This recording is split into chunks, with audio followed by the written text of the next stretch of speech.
Genius Daddy in the City Kabanata 20. Sa bangkang kahoy. Si Chin Suso at ang iba pa ay nakatayo roon na tulala, para lang maramdaman na ang mapagmataas na figure ay hindi makaalis. Tumayo si Yu Jiushang ng mahabang panahon, at pagkatapos mag-react, bahagyang nanginginig ang kanyang mga labi at nagluwa siya ng isang pangungusap. Mula ngayon, Yen Nankang's name, be a big shock sa lahat ng direksyon. Hinihintay kong makita si Master Ye. Hindi alam ni Jiang Mian kung sino ang sumigaw, at pagkatapos ay isang serye ng maayos at malalakas na boses ang na-trigger. Hinihintay kong makita si Master Ye. Sa sandaling ito, ang mga mata ng lahat na nakatingin kay Ye Chen ay puno ng takot, pagkabigla, paghanga, at paghanga. Ang veteranong master na si Yuan Bupo ay tahimik sa loob ng 20 taon at malakas na bumalik, ngunit napilayan ng palad ni Ye Chen. Magtanong ka na lang bago ito. Sinong mag-aakalang haantong sa ganito? Nararapat siyang tawaging Yan Nankuang, gaya ng ipinahihiwatig ng kanyang pangalan, hindi siya isang ordinaryong baliw.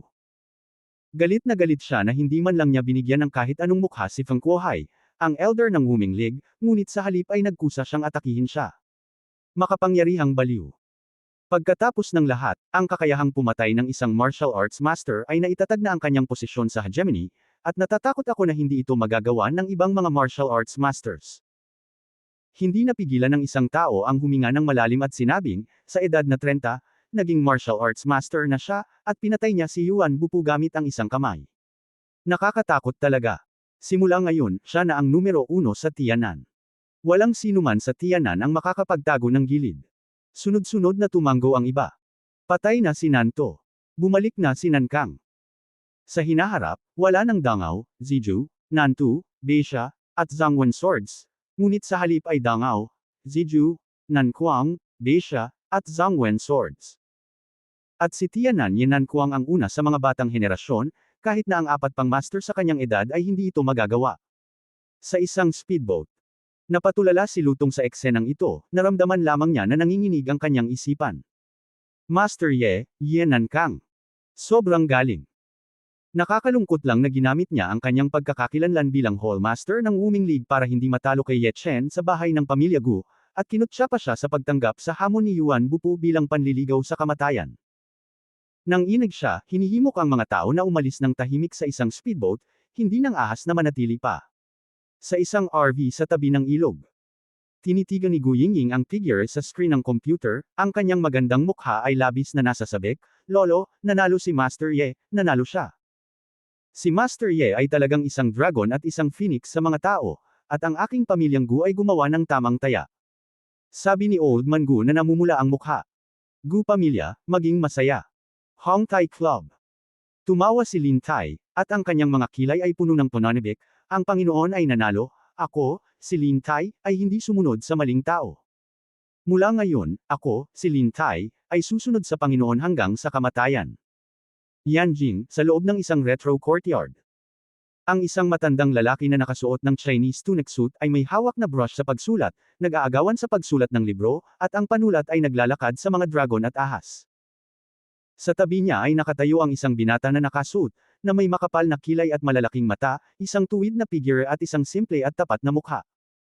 Sa oras na ito, isang tao ang pumasok mula sa labas, lumapit sa matanda at bumulong ng ilang salita. Natigilan ang matanda, may kislap na pagkagulat sa kanyang mukha, pagkatapos ay itinaas ang kanyang mga mata upang tingnan ang binata sa kanyang tabi at nakangiting sinabi, Hahaha, Xiaotian, nanalo ako sa taya sa iyo noon, nanalo ang binata na may apelyidong Ye, at maganda ang manalo. Ang mga mata ng commander ay parang mga sulo, si Xiaotian ay likas na mababa. Matapat na ngumiti ang binata na nakasot. Sabi ng matanda na may kalahating ngiti, ano ang tingin mo sa kanya? Okay. Napakamot ng ulo ang binata at walang muwang na sinabi, pero commander, hindi ako mahilig makipag-away, at hindi ako marunong lumaban. Hahaha. Ang matanda ay tumawa ng pipi, kailan pa naging mapagkunwari ang iyong anak, kung hindi ka marunong lumaban, paanong silang tatlo ay itataboy mo na parang mga asong naulila?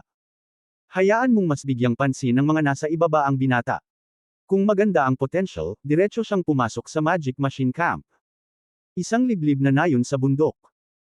Isang matandang magsasaka ang nakaupo sa gilid ng Tagaytay, ibinulong ang kanyang pantalon na puno ng dilaw na putik, naglabas ng isang palayok ng sigarilyo sa kanyang katawan, at nagsimulang manigarilyo. Sa oras na ito, tumunog ang ringtone ng kanyang lumang telepono, nakatanggap si Zifubao ng 5 milyon. Kawili-wili, pagkatapos mamatay ang isang Nantu, may isa pang Nanquang. Ibinaba ng matandang magsasaka ang telepono at bumuga ng usok. Pagkatapos ay parang may tinutunog siya, at nagbago ang kanyang mukha, "Hoy, nasaan ang asarol ko? Iyan ang ginamit ko sa pagkayod ng dumi, goddamn Yuan Bupo, gagastos pa ako ng 30 yuan sa matandang baka na ito. Bumili ng bago. Sa ilog Poland. Itinuring kang malakas na tao sa iyong buhay, kaya hindi nararapat na itapon mo ang iyong bangkay sa dagat." Sinulyapan ni Ye Chen ang bangkay ni Yuan Bupo na lumulutang sa ilog, at nang tapikin niya ito ng palad, ang kanyang bangkay ay agad na naging abo at nagkalat sa ilog. Pagkatapos ay diretso siyang tumalon papunta sa dating bangkang kahoy sa ilalim ng nakakasindak na tingin ng lahat. Nang inag si Yususo, iniisip na papatayin sila ni Ye Chen, kaya halos hindi na siya tumawag. Noon, hindi ko alam ang totoong mukha ni Master Ye, kaya huwag kang magtaka. Yu Jiu siyang yumuko kay Ye Chen, at pagkatapos ay hinayla ang sulok ng damit ni Yususo. Nagising si Yususo mula sa isang panaginip, at nagmamadaling nauutal, "Ye. Master Ye." Siya ay palaging mayabang, at siya ay may mataas na pagpapahalaga sa sarili sa harap ni Ye Chen, at hindi siya makapagsalita ng malinaw. Umiling si Ye Chen at ngumiti kay Yu Jiushang sa tabi niya, "Elder Yu, pakiusap, babalik ako mamaya." "Mabuti, mabuti, mabuti." Mabilis na tumango si Yu Jiushang, hindi alam kung tatawa o iiyak saglit, sa pag-aakalang makakalakad ka sa ilog, bakit kailangan mong sumakay ng bangka pabalik-balik, at ito ang aking sirang bangka. Hindi niya alam iyon, naisip ni Ye Chen na ito ay mahirap. Sabagay, may bangkang mauupuan, kaya bakit sayangin ang kanyang mana? Boom! Lumuhod si Liu Feng ng diretsyo sa harap ni Ye Chen, ang kanyang mukha ay mapotla at mapotla, "Ye Chen. Master Ye, noong bata pa ako, may mga mata ako at hindi ko kilala ang Mount Tai, at madalas akong nahihirapang makipag-ayos sa iyo. Sana ay ilagay mo ako sa mukha ni Ye Wen." Kabayo. Puno ng pagsisisi ang kanyang bituka.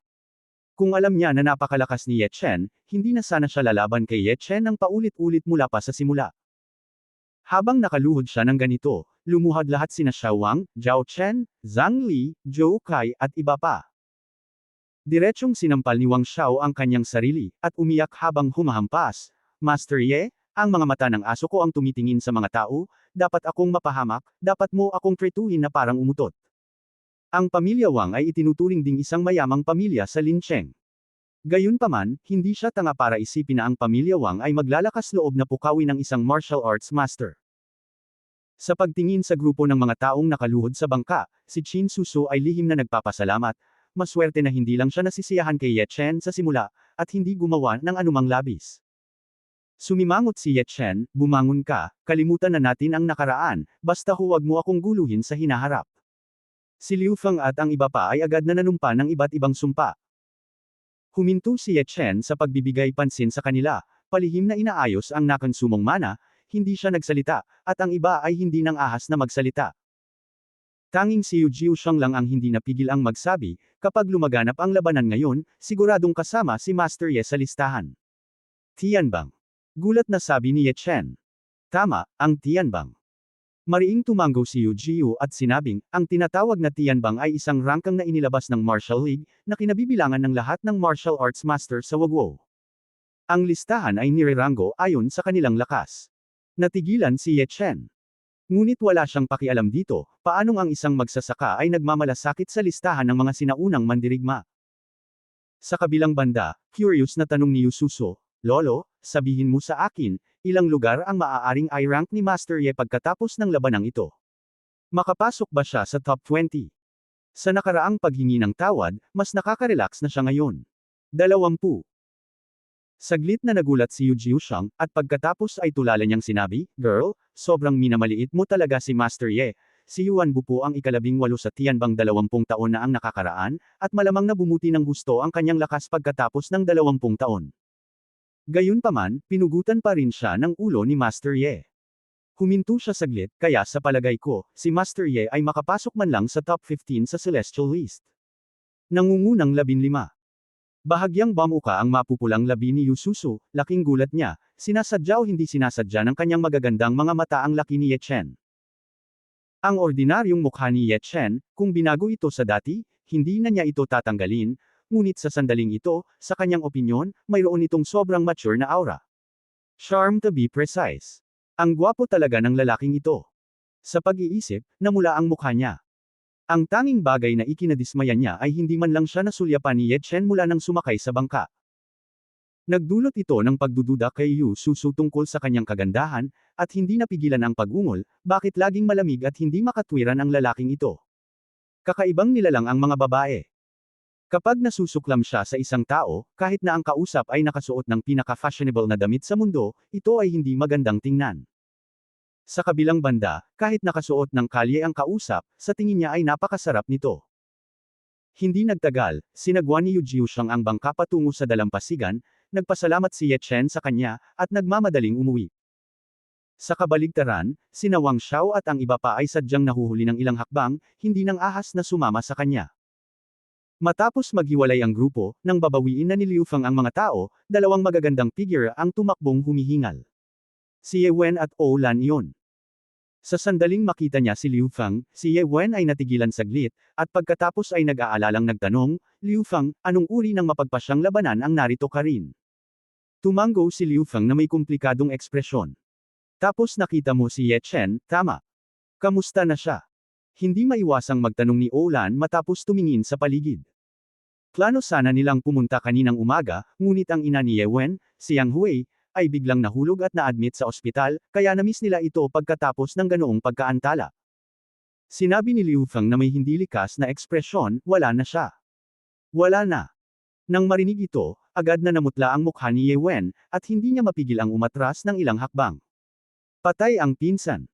Nagbago rin ang magandang mukha ni Ou Lan, ang ibig mong sabihin ay namatay si Ye Chen sa mapagpasyang labanang iyon. Hindi, ang ibig kong sabihin, umuwi si Master Ye pagkatapos ng laban. Nang makitang hindi nila naiintindihan, nagmamadaling nagpaliwanag si Liu Feng. Bahagyang natigilan si Ye Wen, at umiyak sa tuwa, ibig sabihin, ako. Ang pinsan ko ay ayos lang. Tama, ang may apelyidong Yuan ay may gagawin, at ang kanyang katawan ay wala. Lubhang hindi komportable si Liu Feng. Ang kanyang dating kasintahan ay may pakialam sa ibang mga lalaki sa kanyang harapan, kahit na ang lalaking ito ay kanyang pinsan. Nakahinga ng maluwag ang dalawang babae, at galit na pinandilatan siya ni Ou Lan, pwede ka bang magsalita? Bakit mo siya iniwan? Hindi ko alam kung ano ang nangyari sa kanya. Halos lumuwa si Liu Feng ng isang subo ng lumang dugo. Naglakas loob akong sisihin mo ako sa iyong mga problema sa pag-unawa, ngunit sana namatay na ang taong may apelyidong Ye. Huminga ng malalim si Ye Wen at nagtatakang nagtanong, ano ang nangyari? Maaari mo bang sabihin sa amin? Saglit na nag-alinlangan si Liu Feng, ngunit ikinwento pa rin ang kwento ng labanan sa pagitan ni Ye Chen at Yuan Bupo. Nasa sales siya noon, kaya natural na napakatalino niya. Pagkatapos niyang hipan ng ganito, si Ye Chen ay biglang naging parang diwata. Nagulat sina Ye Wen at Ou Lan nang marinig nila ito. Siyempre, siya rin mismo ang natuwa sa paghihip nito. Pagkatapos makinig, pilit na pinigilan ni Ye Wen ang pagkabigla sa kanyang puso, inikot ang kanyang ulo at tumakbo patungo sa bahay ni Ye Chen. Natitiyak niya na ngayon na si Ye Chen ang nagligtas sa kanya sa eskinita na iyon noon, ngunit naiinis pa rin siya at kinasusuklaman si Ye Chen noong panahong iyon. Sabay-sabay. Ang balita na si Ye Chen at Yuan Bupu ay nag-away sa ilog at natalo si Yuan Bupu ay tila lumaki ang mga pakpak, na kumalat sa lahat ng bahagi ng Wagwo. Sa loob ng ilang sandali, ang buong mundo ng sinaunang martial arts sa Wagwo ay nasa sabik, at ang pangalan ni Yenan Kuang ay naging object ng curiosity para sa maraming tao. Hindi makapaniwala ang lahat, ngunit curious din sila tungkol sa pagkakakilanlan ni Ye Chen at sa pinangyarihan ng labanan.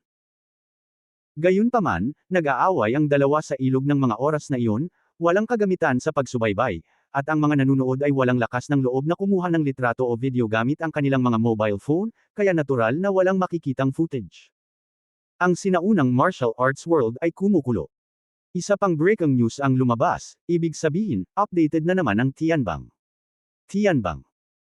Itinatag ng Martial League, karamihan sa mga taong nakakaalam tungkol dito ay mga sinaunang mandirigma na may pambihirang lakas, at lahat ng maaaring nasa listahan ay mga martial arts masters, at 50 tao lamang ang nasa listahan. Mayroong libu-libong mga sinaunang mandirigma sa Wagwo, na nagpapakita kung gaano katangi-tangi ang mga taong maaaring gumawa ng listahan. Ang Tianbang ay hindi na-update sa loob ng halos 20 taon, at bawat pag-update ay magdudulot ng mga pagkabigla. Nang binuksan ng maraming sinaunang mandirigma ang kanilang mga computer at nag-log-in sa 5 antas na naka-encrypt na sinaunang martial arts forum, agad silang nakakita ng ilang gintong bold na font na nakasabit sa itaas ng homepage ng forum. Hua Kingdom Tianbang. Ang lahat ay lumunok ng hindi namamalayan, isang flash ng apoy ang kumislap sa kanilang mga mata, at nag-click sila sa nanginginig na mga kamay. No! 50 sa Tianbang Tibetan Gesang Dawa, edad, 53 taong gulang, realm, martial arts master, ay ikinulong sa isang hall upang makipaglaban sa Tibetan Mastiff mula pagkabata, pinatay ang isang Mastiff King na walang mga kamay noong siya ay 16 na taong gulang, at pagkatapos ay sumunod sa Tantra Living Buddha practice, mahusay sa Buddhist Lion Roar. No!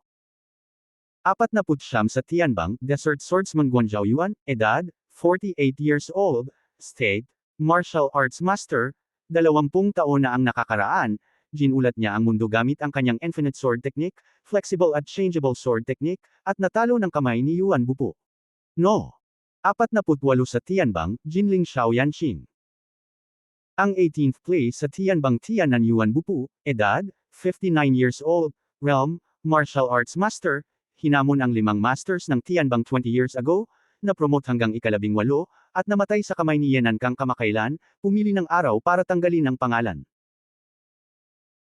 Ang ika-12 pwesto sa Tianbang, Jian Crazy Wu Suang, edad, hindi kilala, pinaghihinala ang 16 na taong gulang pa lamang, estado, hindi alam, ang taong ito ay biglang lumitaw sa mundo isang buwan na ang nakakaraan, at hinamon ang mga masters ng espada sa Tianbang ng sunod-sunod, lumalaban at nanalo, walang isang pagkatalo, at pagkatapos ay hamunin ang Diyos ng espada na si Mo Wenjian, ang petsa ng 2 buwan mamaya. Number 11 sa Heavenly List, Tianan Yenan Kang, edad, 30 years old, realm, unknown, suspected of being a master of swordsmanship, this person also suddenly appeared in the world, and fight against Yuan Bupu on the Waves River, beheading Yuan Bupu with one hand, call yourself Yenan Kuang. Ang listahan ay wala na dito, para sa ika-10 hanggang sa unang lugar, sila ay nakatago ayon sa kasanayan ni Wu Ming at hindi ipahayag sa publiko. Matapos itong basahin sa wakas, nagulat ang lahat. Hindi nila inaasahan na talon si Yenan Kang sa ika-11 pwesto sa isang laban lang. Paano magiging ganito? Kahit na pinatay ni Yenan Kang si Yuan Bupo, hindi siya makakapag-rank sa top 11, hindi ba? I think it's normal. Don't forget, paano namatay si Yuan Bupo? Isang suntok lang siya pinugutan ni Yenan Kang. Obviously, hindi niya ipinakita ang buong lakas niya. Kawili-wili, hindi ba ninyo napagtanto na ang ika-11 na pwesto sa listahan ay ang baliw na eskrimador na si Wu Suang? Ngayon ay pinisil siya ni Yenan Kang hanggang ika-12 na pwesto. Habang gulat na gulat ang lahat, napagtanto din nilang may mali. Ang hakbang ng Wu Ming ay katumbas ng paglikha ng alon ng pagkamuhi para kay Yenan Kuang. Dapat mong malaman na ang record ni Madman Jian ay mas mahusay kaysa kay Yenan Kang, at hindi pa siya natalo kahit isang laro mula noong siya ay isinilang. Nagtawanan ang ilang tao. Nabalitaan na minsang pinilit ni Yenan Kang si Feng Kuo-hai, ang elder ng Martial Arts League, na umatras gamit ang isang espada sa Waves River. Kaugnay ng kasalukuyang listahan, hindi mahirap makita na ang Wu Ming ay sadyang gumaganti laban kay Yenan Kang at lumilikha ng isang alon ng puot sa kanya. Sinasabing maaari ring gumamit ng espada si Yenan Kang. At si Jian Wu Suang ay nakatuon sa mapaghamong mga master ng espada, at pagkatapos ay natural na hamanin ni Jian Wu Suang si Yenan Kang. May magandang palabas na panoorin. Sa kalagitnaan ng gabi, Jufushuang Hotel. Ang isang pribadong silid na may pambihirang marangyang palamuti ay puno ng maraming tao sa ngayon. Kung ang isang tagalabas ay nakakita ng eksenang ito, sila ay masyadong mabigla upang magsalita. Dahil ang mga taong naroroon ay pawang mga bigwig mula sa buong mayayamang pamilya ng Tianan, kabilang ang matandang lalaki ng pamilya Gu sa Tianan, Chao Chanbo Sananan, Zhao Jinming. Magkasama lang ang malalaking lalaki na ito ngayon, kalahati lang ng puwitan ang nakaupo, magalang na nakatingin sa isang binata na nakaupo sa main seat. Hinawakan ng binata ang isang 4 o 5 taong gulang na batang babae sa kanyang mga bisig.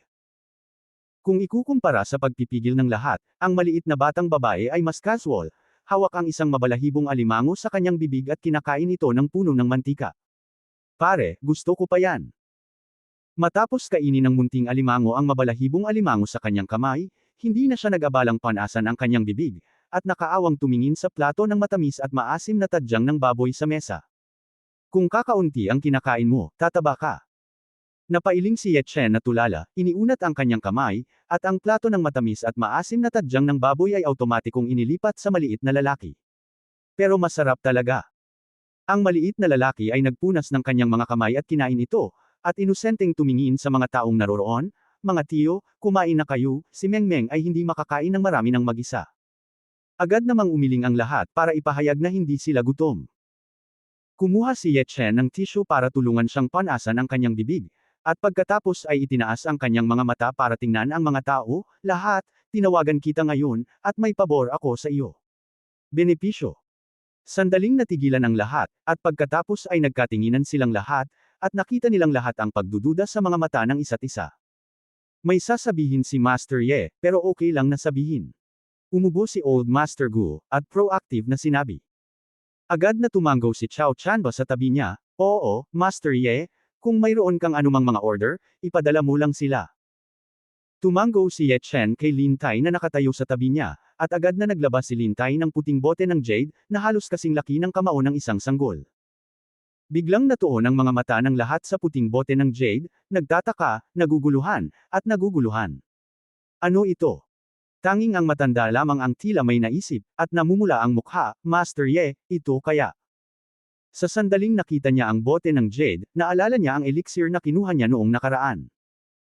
Ang elixir na iyon ang nagpabago sa kanyang puting buhok sa itim na buhok, at nagpagaling sa maitim na sugat na naipon sa larangan ng digmaan noong mga unang taon. Tumanggaw si Ye Chen, hiniling kay Lin Tai na tanggalin ang takip ng bote, at nagbuhos ng isang dosenang itim, kasing laki ng cherry na tabletas. Lalong naguluhan ang lahat. Ito ay isang tableta. Sa pag-iisip nito, sumilay ang pagtataka sa kanilang mga mukha, at nagtaka sila kung anong uri ng gamot ang ibinebenta ni Master Ye sa lang na ito. Pagkatapos ng lahat, sila ay mga mortal, at sa tingin nila ay nakatanggap sila ng mas mataas na edukasyon. Ngumisi lang sila sa mga tabletas at iba pa, ngunit dahil sa kamahalan ni Ye Chen, walang nang ahas na magsalita. Sa huli, hindi na nakayanan ni Zhao Jinming, Master Ye, tableta ba ito? Mabuti. Bahagyang ngumiti si Ye Chen, ito ang P1 pill na piniinom ko, matitikman mo ang lasa. Nagkaroon ng kaguluhan sa gitna ng karamihan. Makakagawa pa ba si Master Ye ng mga tabletas? Ngunit naging berde ang kanilang mga mukha. Sino ang nang-ahas na tikman ng maitim na bagay na ito? Paano kung may mali? Na parang batid sa hindi paniniwala ng mga tao, tumayo si Mr. Gu at sinabing, lahat, ang elixir na gawa ni Master Ye ay talagang kamangha-mangha. Maputi ang buhok ko dati, matandang lalaki, ngunit mula noong kumain ako ng elixir ni Master Ye noong nakaraan, ang puting buhok ay puti. Ang buhok ay naging itim na buhok sa isang iglap. Nang makitang hindi pa rin naniniwala ang lahat, hindi maiwasan ni Ye Chen na tumingin kay Lin Tai na nasa gilid. Agad na kinuha ni Lin Tai ang isang tableta ng Peiyuan, at nilunok ito ng walang pag-aalinlangan sa harap ng lahat. Mula nang sumikat si Ye Chen sa unang laban. Ang kanyang tiwala kay Ye Chen ay umabot sa punto na hindi na ito madaragdagan, hindi pa banggitin ang pag-inom ng mga tabletas, kahit mamatay siya, hindi man lang niya kukurap ang kanyang mga kilay. Susunod na sandali. Sa ilalim ng gulat na mga mata ng lahat, ang katawan ni Lin Tai ay nanginginig ng husto, at pagkatapos ay ang mga kulubot sa kanyang mukha ay nawala sa bilis na nakikita ng mata, at ang kanyang buong mukha ay mukhang malarosas, na parabang siya ay 10 taong mas bata. Wow! Sa sandaling ito, ang lahat ay sumigaw ng sorpresa, ang kanilang mga mukha ay hindi makapaniwala, at tumingin sila sa 12 ng mga tabletas na may walang kapantay na nagniningas na mga mata. Mukha namang proud si Mr. Gu, matagal ko nang sinabi sa iyo na hindi ka nakikinig, naniniwala ka na ba sa akin ngayon? Master Ye, paano mo ibebenta itong elixir? Napalunok si Chao Chanba. Ang lahat ay hindi maiwasang tumingin kay Ye Chen nang may kakapusan sa paghinga. Napangiti si Ye Chen, ibinigay ko ito sa iyo, syempre, ang bawat tao ay limitado sa isa. Ano? Libreng regalo. Natigilan ang lahat, iniisip na mali ang narinig nila. Diretso si Zhao Jinming sa punto at sinabing, hindi ko alam kung anong mga kondisyon mayroon si Master Ye. Alam na alam nila na walang pay sa langit. Tsaka itong elixir na nasa harapan ko. Sinulyapan siya ni Ye Chen nang may paghanga, at nakangiting sinabi, plano kong gawing isang espesyal na produksyon ng mga bagay na ito ang aking kumpanya ng kosmetiko sa mesa. Anong sabi mo? Pwede bang mas produce ang ganitong klase ng magic pill? Hindi napigilan ni Mr. Gu na mabigla. Umiling si Ye Chen, hindi ko masasabing mass production, masasabi ko lang na ang ilan sa mga bagay na ito ay maaaring idagdag sa produkto, kaya ang epekto ay natural na daan-daang beses na mas mahusay kaysa sa iba pang mga produkto. Ang lupa ay kulang sa aura, at ang mga kayamanan ng langit at lupa ay nawawala. Ito ay hindi tungkol sa mass production, ngunit ito ay tungkol sa diluting ang elixir formula at idagdag ito sa produkto. Halimbawa, ang mga pampaganda ay ginawa ayon sa formula ng Zuyandan. Kahit narinig ng lahat na hindi pwede ang mass production, excited pa rin sila. Kung tutuusin, lahat ng tao rito ay pinuno ng isang partido, at ang kanilang pananaw at isip ay likas na naiiba sa mga ordinaryong tao. Makikita nila ang malaking kita at mga oportunidad sa negosyo sa loob sa isang sulyap. Master Ye, ano ang maaari naming gawin? Pinipigilan ng isang matandang may kulay abong buhok ang kanyang pananabik. Nakangiting sabi ni Ye Chen, napakasimple, gusto kong mamuhunan ka sa aking bagong kumpanya at tipunin ang lahat ng mga mapagkukunan ng buong Tianan para patakbuhin ito. Pagmamayari ko ang 85% ng mga bahagi, at 15 sa inyo ay namamahagi ng pantay-pantay. Ito ang naisip niya kaninang madaling araw. Ang paglilinang ay binibigyang pansin ang paraan ng kayamanan at pagsasama, at ang kayamanan ay ang unang lugar, at ang kanyang pisikal na kalagayan ay ang kanyang espiritual na kapangyarihan ay naubos na. Hanggat mayroon siyang sapat na panlunas sa lahat upang mapabuti ang kanyang paglilinang, hindi imposibleng bumalik sa paglilinang ng walang kamatayan. Siyempre, nangangailangan iyon ng maraming mahalagang panggamot na materyales, pati na rin ang mga high-grade na table tasks, tulad ng tunay na elixir. Narinig ang mga salita.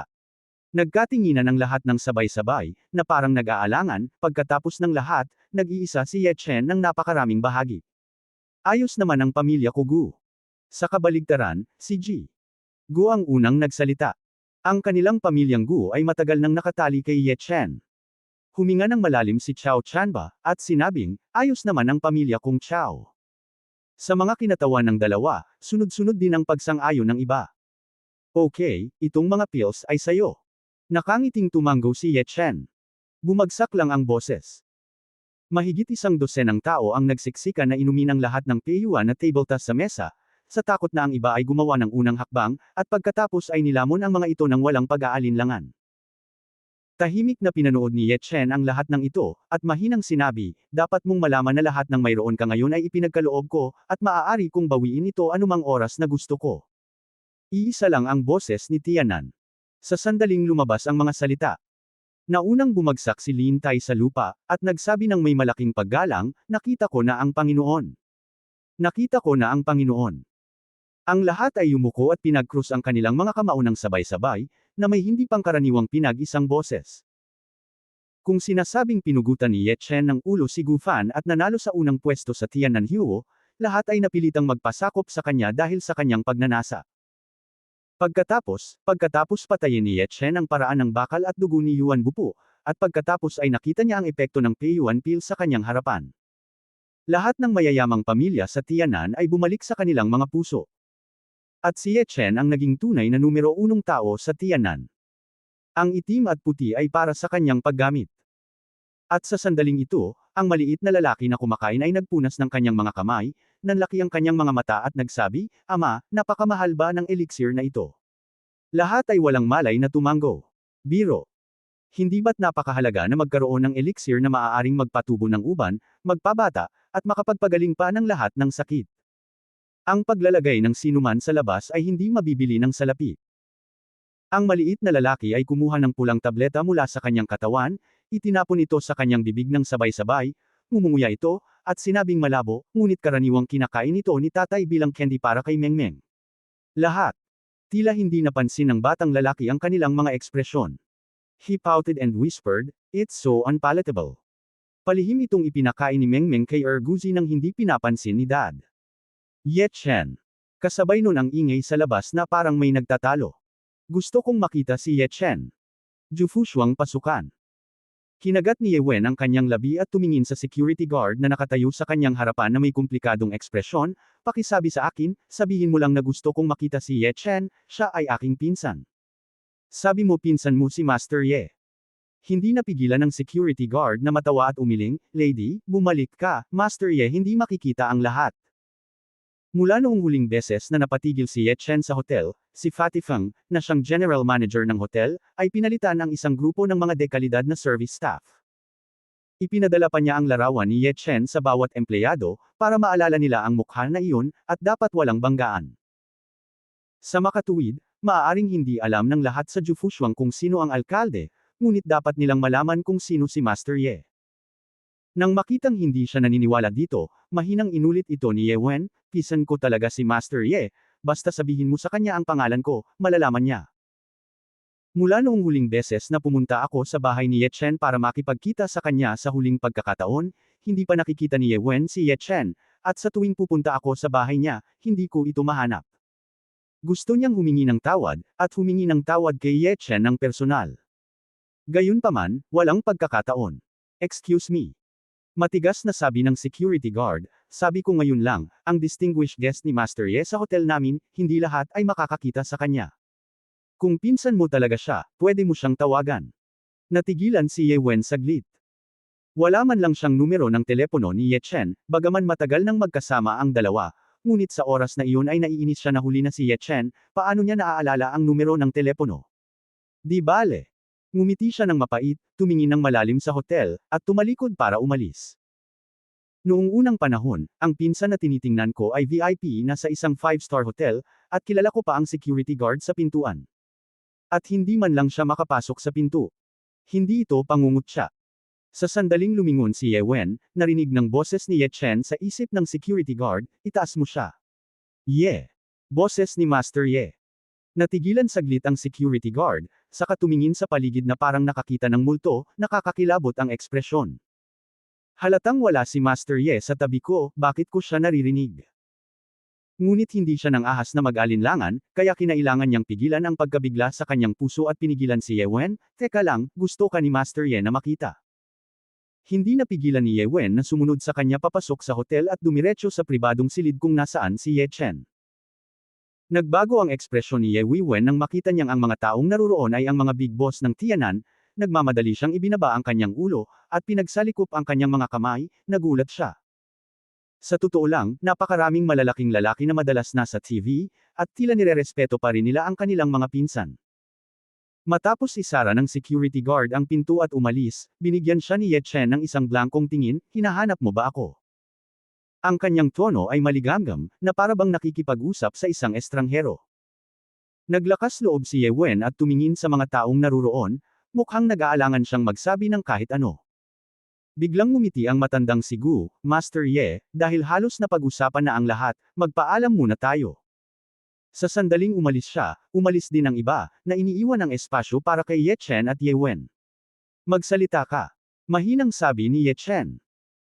Itinaas ni Ye Wen ang kanyang ulo, ang kanyang magagandang mata ay tumingin kay Ye Chen ng seryoso, at tahimik na nagtanong, "Kuya, sa eskinita na iyon ng gabing iyon, nailigtas mo ba ako?"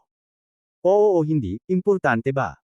Bahagyang nag-isip si Ye Chen, at sumagot ng walang kaparirikan, ngunit medyo nagulat sa kanyang pangalan. "Alam ko na ang sagot." Malungkot na ngumiti si Ye Wen, at biglang umupo sa lupa habang nakayakap ang kanyang mga binti, tumulo ang mga luha sa kanyang mukha. "Kuya Ye Chen, pasensya na talaga, hindi ko dapat kayo trituhin ng ganyan noon." Umiyak siya ng husto. Mula pagkabata hanggang sa pagtanda, siya at si Ye Chen ay may kakaunting interaksyon, dahil ang kanyang ina ay patuloy na nagsasalita ng masama tungkol sa pamilya Ye Chen, kaya natural na hindi niya gusto ang pamilyang Ye Chen.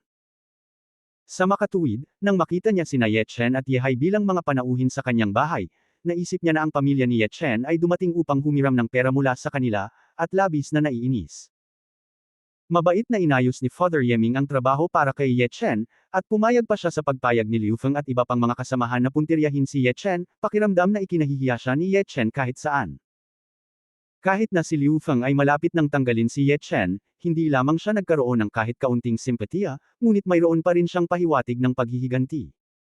Bilang resulta, biglang naging chairman ng kumpanya si Ye Chen. Hindi niya matanggap. Nagalit siya at hiniling kay Ye Chen na paalisan ang sarili. Pagkatapos, kinasusuklaman niya si Ye Chen sa mahabang panahon.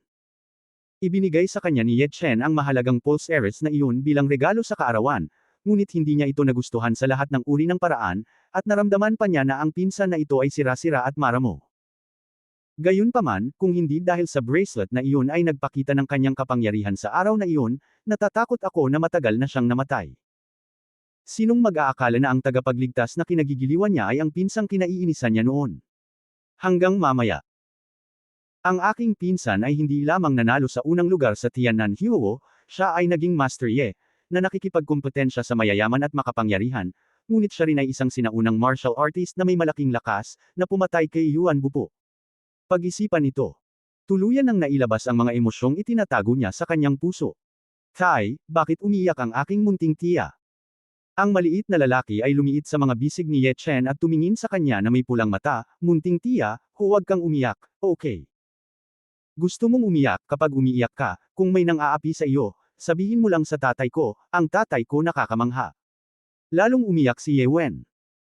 Napaluha ang maliit na lalaki, tulad ng isang pinag-aapoy na pulbos, pinulupot niya ang kanyang mga braso sa leeg ni Ye Chen at pinunasan ang kanyang mga luha, Tai, miss ko na ang nanay ko, miss ko na ang nanay ko. Ilang sandali, parang may dalawang apo sa bahay na nanggugulo sa palasyo ng langit. Hindi maiwasan ni Ye Chen na sumakit ang ulo. Naglabas siya ng tissue para tulungan ang maliit na lalaki na panasan ang kanyang mga luha. Itinaas niya ang kanyang ulo at sinabi kay Ye Wen, okay, huwag kang umiyak, hayaan mo na ang nakaraan. Yan Jing, sa isang marangyang manor. Magkatapat na nakaupo ang dalawang kabataan, at sa harap nila ay may larong chess, na ang bawat isa ay naglalaro ng itim at puti. Ang binata na may hawak ng haizi ay tumitig sa chessboard, nabalitaan ko na may isang Yenankang na lumitaw kamakailan sa Tianan, at talagang pinatay si Yuan Bupo. Ano ba ang inaalala mo? Ang binata na nakahawak kay Bezi ay tahimik na ibinaba ang kanyang ulo at sinabing hindi itinaas ang kanyang ulo. Hindi naman sa nag-aalala ako, pero lagi akong may masamang premonition kamakailan, parang may mangyayari. Ang binata na kasama ni Haizi ay same time na nagsabi, ang basurang itinuring kong patay na asong si Shenjiang noon ay tila may apelyidong Yedin. Iniisip ko kung nagkataon lang ba ito o hindi. Masyado akong nag-iisip. Kung siya iyon, natatakot ako na hindi siya makapaghintay. Ngunit ang kasalukuyang sitwasyon sa China ay medyo magulo. Una, gumawa ng malaking deal si Jian Wushuang sa Hilagang Kanluran, at pagkatapos ay binaligtad ng isa pang Yenankang si Tianan. Kumunot ang noo ng maputi. Medyo nag-aalala pa rin ako. Mukhang kailangan kong magpadala ng taong hihipo nitong si Yenankang. Siya nga pala, tingnan natin kung ano ang kalagayan ng munting bastard na iyon, darating ang panahon ng Marso, at walang maaaring magkamali. Sa susunod na mga araw, kinuha ni Ye Chen ang kanyang anak na babae pagkatapos ng mga gawain ng kumpanya. Naalala ko pa na kababalik ko lang sa Earth's Chew. Minsang sinabi ni Olan na ang hiling ng kanyang anak na babae ay pumunta sa prairie upang magpinta, dahil sa ganitong paraan, nakikita niya ang mga bituin ng malapitan. Dahil narinig ng maliit na lalaki na ang mga taong mawawala sa lupa ay magiging mga bituin sa langit. Kung titingnan mo ng malapitan ng mga bituin, makikita mo si tatay. Bagamat nakabalik na ngayon si Ye Chen, sinasamantala ang bakasyon ng maliit na lalaki, balak pa rin niyang tuparin ang pangarap na ito para sa kanya. Isinasaalang-alang na ang kanyang mga magulang ay nag-aalala tungkol sa mahabang paglalakbay, maaari lamang piliin ni Ye Chen ang damuhan ng Wuming sa katimugang Chenan, na kilala bilang ang damuhan sa Dalesdes. Sinasabi na ang lugar na ito ay higit sa 2,000 metro sa ibabaw ng antas ng dagat, at makikita mo ang umiikot na dagat ng mga ulap at ang mahinang liwanag ng Buddha.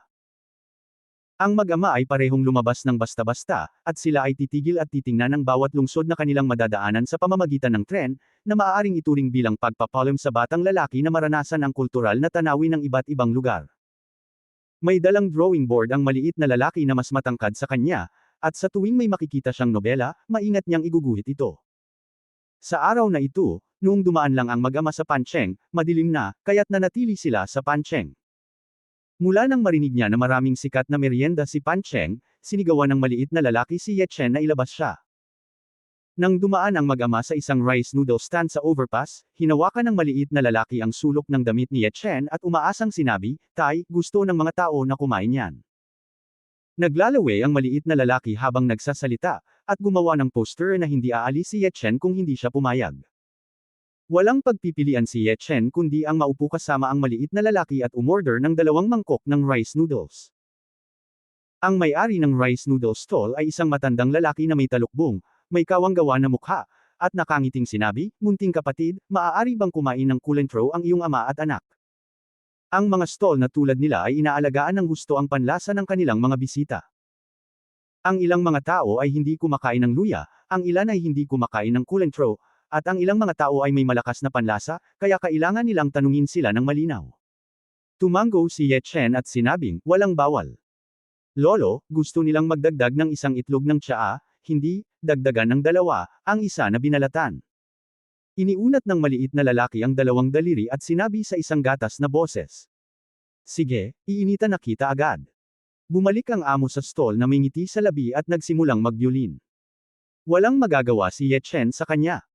Mula nang uminom siya ng tableta ng gamot, napakalakas ng kanyang kakayahan sa pagtunaw. 2 oras pa lang siyang kumain, at ngayon ay nagugutom na siya, at marami pa rin siyang kinakain. Habang iniisip ko pa lang, may nakita akong isang dalagang naglalakad patungo sa gilid na ito kasama ang isang matandang lalaki. Ang matanda ay nasa edad 50, ang kanyang mukha ay medyo determinado, at siya ay nakasuot ng tangsuit.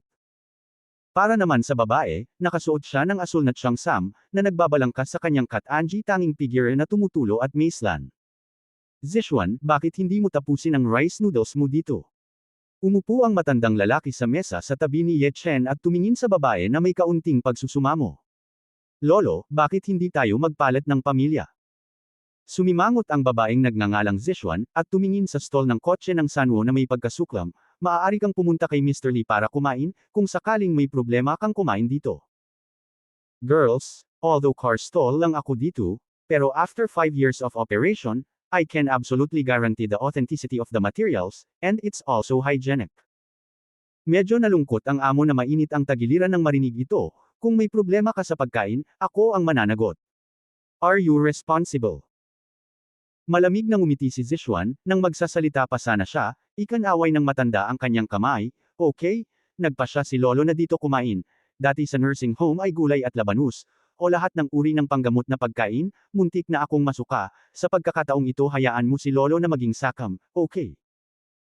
Nag-alinlangan si Zishuan, pagkatapos ay itinaas ang kanyang mga mata at sinabi sa amo, gusto ko ng isang mangkok ng rice noodles, hindi maanghang. Nakuha ko. Binati siya ng amo at dinala ang 2 gabi na mainit na noodles sa mesa ni Ye Chen. Nakangiting sabi niya, may suka at toyo sa mesa, ikaw na mismo ang magdadagdag. Salamat Lolo. Ang maliit na lalaki ay magalang na nagpasalamat sa kanya, kinuha ang kanyang mga chopstick, at kumain ng isang binalat na itlog ng tsaa. Dahan-dahan ka sa pagkain, huwag mong sunugin, at walang mananakawan. Nag-aalalang paalala ni Ye Chen. Sabay-sabay. Pagkaupo ni Zishuan, una niyang nasal ayan ang mag-ama ni Ye Chen sa tapat. Nang makita niyang lumulunok si Mengmeng, lihim siyang umiling. Ito ang pagkain. Isang gutom na multo ang muling nagkatawang tao. Tumingin muli kay Ye Chen, pagkatapos makita na nakasuot siya ng ordinaryong damit, hindi sinasadya ni Zishuan na inuri ang kanilang mag-ama bilang mahihirap na pamilya, umiling at tumigil sa pagbibigay ng masyadong pansin. Malapit na. Dinala rin ang mangkok ng rice noodles ng matanda. Masarap kumain. Kumagat ang matanda, at medyo nostalgic ang ekspresyon, higit 30 taon na akong hindi nakaranas ng ganitong panlasa, matandang lalaki. Sa kanyang katayuan, pagod na siya sa mga sarap ng kabundukan at dagat, at mas mabuting kumain ng ilang lutong bahay. Pinaikit ni Zishuan ang kanyang mga mata nang hindi sinasadya. Isang mangkok lang ng rice noodles, ano? Nang makitang natapos ng maliit na lalaki ang pag-solve ng tea egg, kumuha si Ye Chen ng tissue at pupunasan na sana ang bibig niya. Bigla siyang tumingala sa gabi sa malayo na may nararamdaman. Boom! Isang batong kasing laki ng kamao ang lumipad patungo sa gilid na ito na may tunog ng pagbagsak sa hangin. To be precise, lumipad ito patungo sa matanda, lolo at apo na kumakain ng rice noodles. Napansin din ito ng matanda, nagbago ang mukha, bumangon siya at iniunat ang kamay para saluhin, pero nasalo niya, pero napaatras ng ilang hakbang ang buong tao. Nagbago ang magandang mukha ni Zishuan, lolo, anong problema? Hindi kumibo ang matanda, at tumingin sa gabi sa malayo na may mataimtim na ekspresyon. Maya-maya, may dumating na 3 lalaking nasa katanghaliang gulang na nakasuot ng itim na damit na may malungkot na ekspresyon. Magkamukha silang 3, at triplet sila. Nagmamadaling sinalubong siya ng may-ari ng rice noodle stall at nakangiting sabi, kakain ba kayo ng rice noodles? Pinalayas ng nangungunang nasa katanghaliang gulang na lalaki ang amo sa isang sipa, sunod-sunod na binasag ang maraming mesa, at ginulat ang iba pang mga bisita na tumayo at tumakbo nang hindi man lang nagbabayad. Mataimtim na sinabi ng matanda, "Sino ka?" Ziyang Minglo, mahigit 30 taon na kitang hindi nakikita, kaya hindi mo nakikilala ang tatlo nating kapatid. Isang malungkot na ngiti ang ibinigay ng leading man. Huminga ng malalim ang matanda, "Ikaw ba ang Sansya ng Lingnan?" "Lolo, ano po si Lingnan Sansya?" Bahagyang nagbago ang magandang mukha ni Zizuan, at nagtanong siya sa mahinang boses. Biglang sinabi ng matanda, "Ang tatlong tao na aktibo sa Lingnan ay pawang mga sinaunang mandirigma, at ang kanilang lakas ay hindi mababa. Nagtipon sila ng isang grupo ng mga desperado upang labanan ang lokal na pamahalaan ng bayan." Galit na tumawa ang pangalawa sa tatlong magkakapatid, Ziyang Minglu, 30 taon na ang nakalilipas. "Nagpadala ka muna ng mga tropa upang kabkuban ang aking ama at nabigo, at pagkatapos ay ginamit ang aking ina bilang isang bihag upang akitin ang aking ama pababa ng bundok. Sa huli, ang aking ama ay binaril hanggang sa mamatay, at ang aking ina ay lalong nalungkot. Hindi ko inaasahan na dito tayo magkikita. Ang iyong ama ay ang hari ng bundok, at ang lahat ng kanyang ginagawa ay pagpatay at panununog. Ito ay purong kamatayan." Galit na galit ang matanda at sinabing, "Kusang loob na umakyat ng bundok ang iyong ina upang hikayatin ang iyong ama na sumuko, ngunit nais akong pigilin ng iyong ama at siya ay binaril ng aking bantay hanggang sa mamatay. Sino ang maaaring sisihin dito?" 30 taon na ang nakalilipas, nagkaroon ng kaguluhan ng bandido sa lugar ng Lingnan. Ang pinakamalaking pinuno ng bandido ay si Chen Bao. Noong panahong iyon, kumuha si Ziyang Minglo ng isang batalyon upang sugpuin ang mga bandido. Sinamantala ni Chen Bao ang bundok at nagdulot sa kanila ng matinding casualty. Sa isang kritikal na oras, ang Chief of Staff ng batalyon ay nagtaguyod ng pag-atake sa mga puso at isipan, at ginamit ang mga miyembro ng pamilya ng mga bandido sa paanan ng bundok upang hikayatin silang sumuko. Isa rin sa kanila si Chen Bao. Pagkatapos bumaba ng bundok, gusto niyang hawakan si Ziyang Minglo at tumakas, ngunit namatay siya sa ilalim ng mga baril. "Hindi may kakaila ang paghihiganti sa pagpatay sa tatay mo. Dahil nakilala ka naming magkakapatid dito, dapat mong panatilihin ang iyong buhay." Dinilaan ng amo ni Chen ang kanyang bibig at labi na may pagtatampo sa kanyang mukha. Pagkasabi nito ay pinangunahan niya ang palad at dumiretso sa Minglo, na may malakas na kamao. "Zishuan, umalis ka nga." Itinulak ni Ziyang Minglo ang kanyang apo at mabilis na sinalubong ang palad ng amo ng pamilya Chen. Matapos magsalpukan ng dalawang palad ay napaatras ng 2 hakbang ang amo ng pamilya Chen.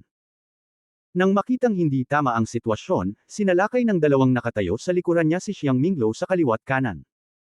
Gamulong si Ziyang Minglo ng ilang metro ang layo at dumura ng isang subo ng dugo. "Lolo, ayos ka lang ba?" Nagmamadaling lumapit si Zizuan para tulungan siyang tumayo, puno ng kaba ang kanyang magandang mukha. Matapos tumayo ng tuwid si Ziyang Minglo, tumingin siya sa tatlong magkakapatid na Chen na may bakas ng pagtataka, "Hindi ko inaasahan na makakalagpas kayo sa panahon ng panloob na lakas." Siya mismo ay nasa yugto ng lakas ng loob. Kung siya ay mag-isa laban sa isa sa kanila, hindi siya magiging dehado, ngunit maaari niyang harapin ang 3 tao ng sabay-sabay. Isang oras. Hindi sinasadyang lumubog ang kanyang puso, malamang na magpaliwanag dito ngayon ang kanyang lolo at apo. Walang kamalay-malay na huminto si Zizuan sa harap ni Ziyang Minglo, at sinabing may galit na mukha, "Kung gusto mo akong patayin, patayin mo ako, huwag patayin ang aking lolo." Iyon ay sinabi, ngunit ang kanyang mga mata ay sinasadya o hindi sinasadya na tumitingin sa paligid, mabilis na nag-iisip kung mayroong isang paraan upang makatakas. Bilang resulta, nalaman niya na sa tabi ng mesa, si Ye Chen at ang kanyang anak na babae ay kumakain ng pansit na may sarap, na parang hindi nila nakita ang masamang sitwasyon sa eksena. Habang ang iba ay maagang nagtakbuhan. Palihim na napakunot ang noo ni Zishuan. Itong tanga, kailan pa siya hindi marunong tumakbo para sa buhay niya, nasa mood pa siyang kumain ng pansit. Napansin din ni Ziyang Minglo ang mag-ama ni Ye Chen, mapait na ngumiti, at agad na tumingin sa tatlong magkakapatid na Chen, "Matanda, ipinagtapat ko ngayon, ang pagkamatay ng iyong ama ay kamag-anak lamang sa akin, basta't handa kang payagan ang aking apo at ang isang maliit na kapatid na lalaki, ama at anak na babae, ang matanda ay nasa iyo." Pagkasabi niya nun, ngumisi ang tatlong magkakapatid na Chen at tatanggi na sana. Si Ye Chen, na nasa tabi niya, ay kumuha ng subo ng rice noodles at malabong sinabi, "Kung matalo ka, huwag mo kaming pansinin. Tinalo mo, iwan mo kami." Bumagsak ang boses. Ang lahat, kabilang ang tatlong magkakapatid na Chen, ay natahimik saglit, sa pag-aakalang mali ang kanilang narinig. Nanlaki ang magagandang mata ni Zizuan, at tumingin siya kay Ye Chen na parang tulala, baliw ba ang lalaking ito? Hindi man lang nakikita ang lolo ko. Natakot ba ang iba? Gayunpaman, mukhang hindi ito nakita ni Ye Chen, ibinaba pa rin niya ang kanyang ulo para kainin ang pulbos, at panakanak ang gumagawa ng umuungol. Sa oras na ito, tiningnan ng maliit na lalaki ang kalahati ng nilagang itlog at naglalaro ng dila, "Tay, hindi ko maubos itong itlog, maaari mo ba akong tulungan na kainin ito?" Sinong nagsabi sa'yong magdagdag ng dalawa sa isang pagkakataon? Galit na inilibot ni Ye Chen ang kanyang mga mata sa kanya, ngunit gumamit pa rin ng chopsticks upang kunin ang itlog sa kanyang mangkok at ilagay ito sa kanyang bibig, hindi man lang nakakadiri. Natahimik ang lugar. Napatingin ang lahat sa mag-ama na puro pansit lang ang inaasikaso, at saglit na nag-short circuit ang kanilang isipan. Naglalaban kami hanggang sa kamatayan dito, at gumagawa ng napakalaking ingay, hindi ka natatakot, at pinag-uusapan mo pa rin ang problema ng pagkain ng mga itlog.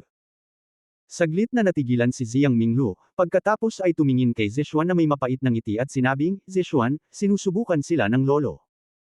Maaari mong kunin ang iyong nakababatang kapatid na lalaki at ama at anak na babae sa ilang sandali." Sumilay sa mukha niya ang determinasyon. Sa oras na ito, ang isa pang mahinang boses ay dumating, "Sabi ko, huwag kang mag-alala tungkol sa amin, maaari mong tamaan ang iyong sarili." Ang bastos na ito. Agad na nagalit si Zishuan. Sinubukan ni Lolo ang kanyang makakaya upang lumikha ng isang pagkakataon para sa kanya at sa iba na makatakas, ngunit hindi ito pinahalagahan ng lalaki, at hinayaan na lamang nilang talunin ang kanyang sarili. Nagpasya ka ba na hindi papatayin ng Lingnan Sansha ang iyong ama at anak na babae?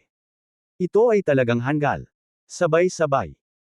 Nag-react din ang tatlong magkakapatid na lalaki ng pamilya Chen, at ang pangatlong kapatid na lalaki ng pamilya Chen ay ngumisi, puno ng kalungkutan ang mukha, "Boss, mukhang hindi natatakot sa atin ang batang ito."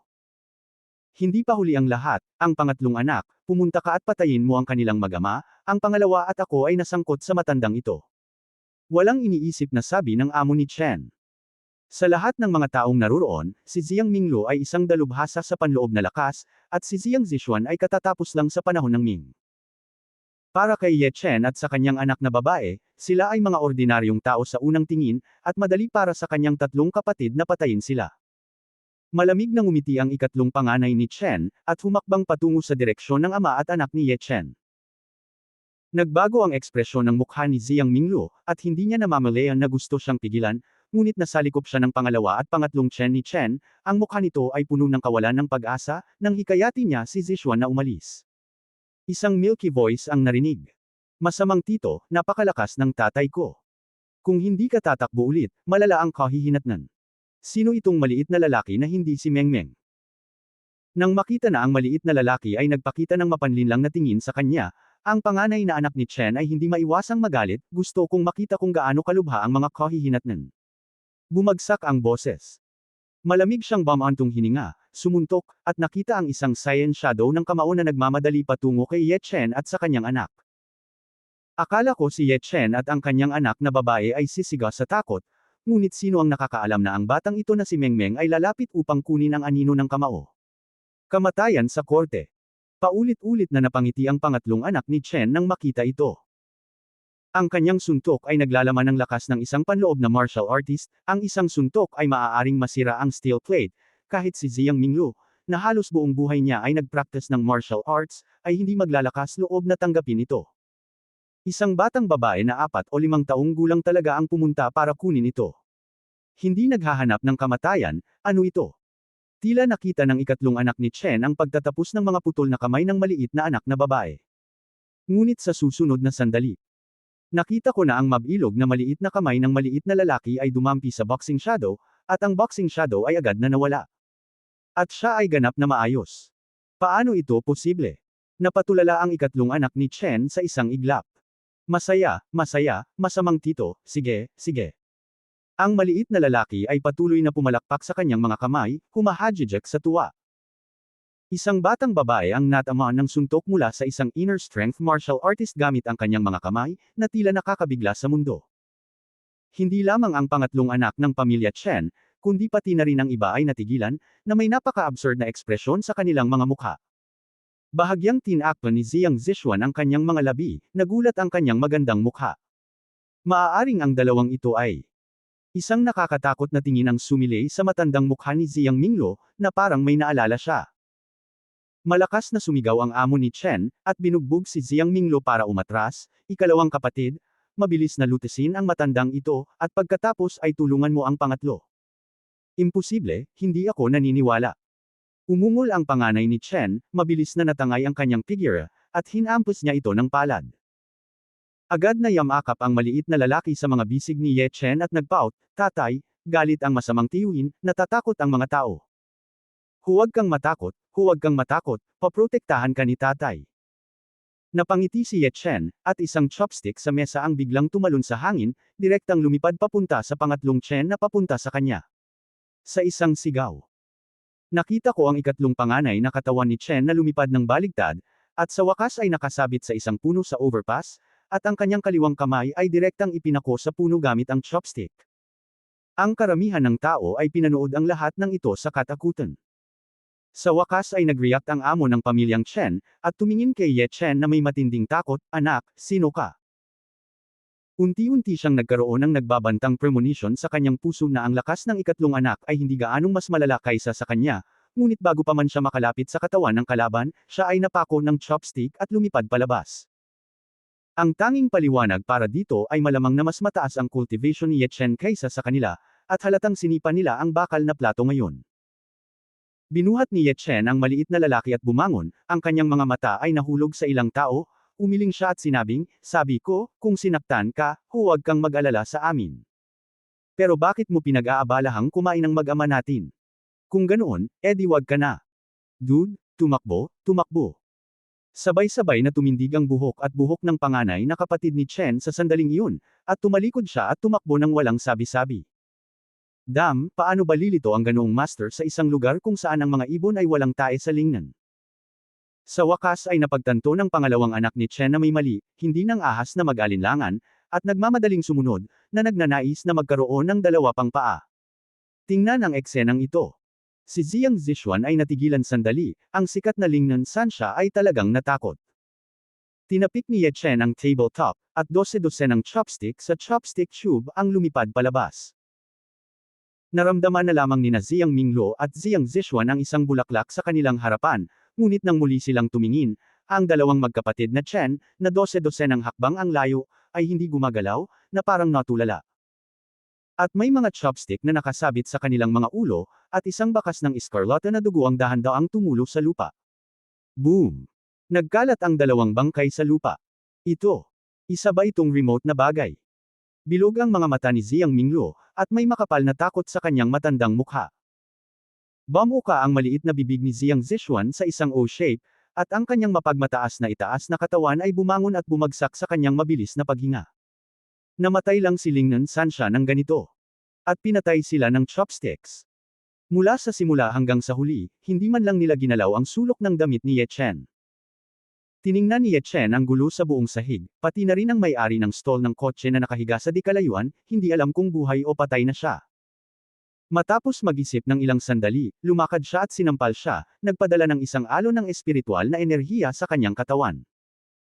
Nagising ang amo na may ubo, at nang siya ay magsasalita, isang mahinang boses ang lumabas sa kanyang tainga, "Ang pera ay nasa mesa, hindi na kailangang hanapin."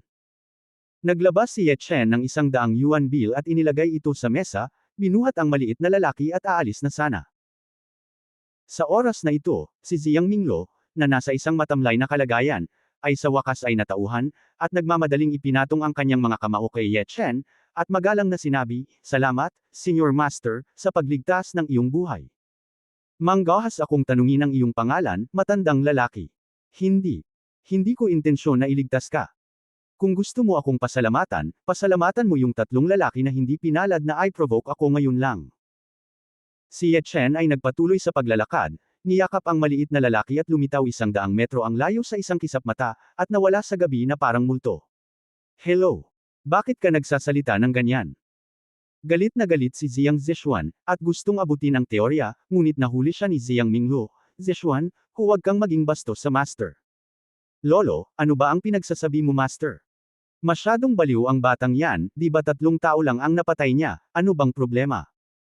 Tinadyakan ni Jiang Zishuan ang kanyang mga paa, puno ng galit ang kanyang mukha. Tulala na tinitigan ni Jiang Minglo ang gabi, iisa lang ang Grandmaster sa Tianan, at si Yuan Bupuyo noon, ngunit patay na siya. Baka ang taong ito ay, Lolo, sino po? Naguguluhan si Jiang Zishuan. Silly girl, sino pa kaya yun? Siyempre sinasamba mo si Yanan Kuang nitong mga araw na ito. Napabuntong hininga si Jiang Minglo, puno ng pagkabigla ang kanyang mukha, hindi ko akalain na darating ang taong ito sa ating pansyeng. Ano? Siya yun. Si Jiang Zishuan ay natigilan sandali, na may magandang ekspresyon sa kanyang mukha, hindi. Imposible. Matapos marinig na nag-iisang pinugutan ni Yanan Kuang si Yuan Bupu sa Ilog Bolan, at na siya ay hindi hihigit sa 30 taong gulang, si Jiang Zishuan, na palaging mapagmataas at mayabang, ay hindi napigil ang humanga sa kanya. Kahit may pangarap na babae. Hindi ko lang inaasahan. Ang object ng kanyang paghanga ay talagang nakilala sila sa isang rice noodle stall, at naglagay pa ng napakagandang palabas. Bukod sa kanya, sino pa ang may ganoong kasanayan, ang pagpatay sa isang mandirigma ng panloob na lakas ay parang pagpatay ng aso, nang walang anumang pagsisikap. Bulong ni Jiang Minglu sa kanyang sarili, na may mga kislap ng kislap sa kanyang mga mata, hindi ko alam kung bakit ang taong ito ay pumunta sa ating pansyeng, ngunit anuman ang mangyari, tandaan na huwag mo siyang guluhin, sa kabaligtaran, kailangan nating gumawa ng malaking pagsisikap upang mapagtagumpayan siya. Ang hindi niya napansin ay medyo hindi natural ang hitsura ng apo sa gilid, at bamulong sa mahinang boses, hindi ba't ang ibig sabihin ng lalaking ito ay walang asawa, at ang kanyang hitsura ay maihahambing sa hitsura ni Chen Guangxi, bakit siya may dagdag na anak na babae, at ang kanyang hitsura ay karaniwan din. Kinaumagahan, pagkatapos alagaan ni Ye Chen ang maliit na lalaki para maligo, maagang nagtungo ang mag-ama sa Pancheng Bus Station. Ang Wuming Prairie ay nasa pagitan ng Siget Township at Pingdi Township sa Pancheng, na mahigit 300 kilometro ang layo at maaari lamang sakyan ng bus. Pagdating ng dalawa sa istasyon ng tren, nakita nilang marami na ang nagkukumpulan, kasama na ang mga lalaki at babae. Karamihan sa kanila ay nagmula sa ibang lugar sa pamamagitan ng kanilang kasuotan. Kuya, pupunta ka ba sa Wuming Grassland? Isang nasa katanghaliang gulang na lalaki na nakasuot ng pit cap at may hawak na dilaw na bandila ang sumalubong sa kanya na may ngiti sa kanyang mukha. Tumango si Ye Chen. Ang ngiti sa mukha ng nasa katanghaliang gulang na lalaki ay naging mas maliwanag at mas maliwanag. Tama, ang aming grupo ng paglalakbay ay may pananagutan sa pagdala ng mga tagalabas na tulad mo sa Wuming Grassland. Sa kasalukuyan ay may 2 customer na nawawala, mangyaring tingnan kung gusto mong sumama sa akin. Huwag mag-alala, kami ay isang formal na organisasyon, ang bayad ay ganap na mura, at walang pag-uugali ng panlilinlang sa mga customer. Nang tatanggi na si Ye Chen, narinig niya ang isang banayad na boses sa kanyang likuran. Mabibilang ba ako? Paglingon ko, nakita ko ang isang babaeng may maskara at isang pares ng salaming pang-araw na naglalakad. Nakasuot ng mid-length na itim na t-shirt ang babae. Siya ay matangkad at balingkinitan, na nagpapakita ng maalikabok na ugali, na parabang siya ay hindi sa mundo. At sa likod ng babae ay isang medyo may edad na lalaki na nakasuot na parang bodyguard. Oo, maligayang pagdating. Ang nasa katanghaliang gulang na tour guide ay direktang umalis kay Ye Chen at masigasig na binati siya. Para sa isang tulad niya na madalas makipag-usap sa mga tao, ang kanyang mga mata ay hindi pangkaraniwang matalas, at agad niyang nakikilala na ang isang babae ay mayaman o marangal. Ngumiti si Ye Chen at walang pakialam, binuhat ang maliit na lalaki at aalis na sana, nang bigla siyang pigilan ng babae, Ye Chen. Nang hina ang mga yapot ni Ye Chen, at nang lingunin niya ang likod, nakita niyang tinanggal ng babae ang kanyang salaming pang-araw at maskara, na inilantad ang isang nakakasuffocate na magandang mukha. Ikaw si Xiao Ya. Bahagyang nagulat si Ye Chen. Bahagyang ngumiti ang babae, long time no see, I didn't expect to see you here. Ngumiti si Ye Chen at sinabing, long time no see. Ang babaeng nasa harap ko ay dating high school classmate, to be precise, sophomore in high school. Si Ye Chen ay nagpunta sa agham, habang si Xiao Ya ay nagpunta sa liberal na sining. Nang punan ang mga voluntaryo para sa eksaminasyon sa pagpasok sa kolehiyo, si Xiao Ya ay dumiretso sa Yanjing Drama Academy para sa major in acting, at kalaunan ay naging isang female star. Mahigit 10 taon ko na rin siyang hindi nakikita, hindi pa banggitin ang gwapo niyang itsura, pati ugali niya ay nagbago na. Ikaw. Ikaw Xiao Ya, ang bituin na nanalo ng Golden Horse Award noong nakaraang buwan. Tumingin kay Xiao Ya ang nasa katanghaliang gulang na tour guide at nauuto. Bahagyang ngumiti si Xiao Ya. Pilit na pinipigilan ng middle-aged tour guide ang kanyang excitement, at nakangiting sinabing, dahil magkakilala kayo, bakit hindi na lang kayo magsama-sama at makibalita sa nakaraan? Kung makaakit siya ng isa pang tao, makakakuha siya ng dagdag na komisyon, at hindi gagawin ng tanga. Nag-isip sandali si Ye Chen, ngunit tumango bilang pagsang-ayon. Isinuot muli ni Xiaoya ang kanyang maskara at salaming pang-araw. Agad silang pinasakay ng medyo may edad na tour guide sa isang 50-seat bus. Sa oras na ito, halos puno na ang mga tao sa loob, at diretsyong nakaupo sina Ye Chen at Xiaoya sa huling hanay. Medyo malapit ang dalawa, at pagkaupo nila, naamoy ni Ye Chen ang halimuyak mula sa katawan ni Xiaoya, at medyo hindi natural ang kanyang ekspresyon. Hindi napansin ni Xiaoya ang kanyang pagka-abnormal, ang kanyang magagandang mata ay nakatitig sa maliit na lalaki sa mga bisig ni Ye Chen, at ngumiti siya ng matamis. Ye Chen, anak mo ito, tama. Hello, Auntie Xiao, my name is Ye Mengmeng, and Mengmeng is very cute. Ang maliit na lalaki ay lumiit sa mga bisig ni Ye Chen na medyo nakalaan. Hoy, ang cute ng batang ta. Si Xiaoya ay direktang natuwa sa maliit na lalaki, itinikom niya ang kanyang mapupulang labi at sinabing, Ye Chen, pwede ko ba siyang yakapin? Okay. Ngumiti si Ye Chen. Nang iunat ni Xiaoya ang kanyang kamay para yakapin ang maliit na lalaki, ang lalaking nakasut na nakaupo sa tabi niya ay biglang umubo ng ilang beses. Kalimutan na natin, baka mahulog ako sa kanya. Nanlamig ang mukha ni Xiaoya, mabilis niyang binawi ang kamay, medyo pilit ang ngiti. Hindi napigilan ni Ye Chen na tumingin ng malalim sa lalaking nakasuot ng suit, nakitang malungkot ang mukha nito at walang sinabi, na parang naiinis siya sa kanyang sarili at sa iba. Umiling siya at wala nang sinabi pa. Pare, gusto kong maglaro. Ang maliit na lalaki ay humikab at walang siglang sinabi. Ngumiti si Ye Chen at ibinigay sa kanya ang kanyang cellphone. Ang maliit na lalaki ay nag-click sa kaluwalhatian ng hari at direktang nag-log-in gamit ang WeChat ID ni Ye Chen. Ang kanyang pangalan ay Lin Chengliu Dehua. Mengmeng, marunong ka bang maglaro ng pestizidyo? Ilang taon ka na? Si Xiaoya na nasa gilid ay medyo nabigla, at nagtanong pa. The little guy curled his lips and looked arrogant, hindi lang pestizidyo ang alam niya, pero nakakain din siya ng manok, konting kas lang. Habang nagsasalita siya, nagsimula na ang laro niya. Ang maliit na lalaki ay naglaro ng Dao Chan at nanalo ng dugo sa ilang minuto. Hindi nagtagal, nanalo siya sa isang larong platinum na May 18th kills, at ang interface ng dialogue ng telepono ay nagbawas ng 6 para sa kanilang lahat. Ang binata na may crew cut at simple at matapat na mukha sa tabi ni Ye Chen ay nagulat, ganyan na ba kalakas ang mga bata ngayon? So far so good. Sa unang pagkakataon, napakahinhin na umiling si Ye Chen, ngunit ang ngiti sa kanyang mukha ay hindi maitago anuman ang mangyari. Kung alam ng kalaban ng maliit na lalaki na ang kalaban nila ay isang bata lamang na higit sa 4 na taong gulang, malamang na kailangan nilang pumunta sa langit ng magkasama. Upang ilapat ang pangungusap na iyon, sa isang network cable, hindi mo alam kung sino ang iyong kalaban. Kaya't huwag hayaang sisihin ng mga mag-aaral sa elementarya ang pagkatalo sa laro, dahil alam ng lahat na ang kasalukuyang industriya ng laro ay pinangungunahan na ng mga kindergarten. Sabay-sabay. Ang lalaking nakasuot na nakaupo sa tabi ni Xiaoya ay tumingin din sa maliit na lalaki, na parang natuklasan niya ito, at isang flash ng pagkabigla ang sumilay sa kanyang mga mata. Ilang beses gumalaw ang kanyang mga labi, nagbago ang kutis ni Xiaoya, at tumingin siya sa maliit na lalaki na may pag-aalinlangan at pagpupumiglas. Habang umaandar ang sasakyan, naglaro ang maliit na lalaki saglit, pagkatapos ay yamakap sa mga bisig ni Ye Chen at nakatulog. Medyo nainip sa loob ng sasakyan saglit. Nang ipikit na ni Ye Chen ang kanyang mga mata at magpahinga sa kapayapaan. Lahat, hayaan mo akong magpakilala, ang pangalan ko ay Luo Qing, pumunta ba kayong lahat para makita ang damuhan? Nanguna at nagtanong ang isang gwapong binata na nakaupo sa harapan niya.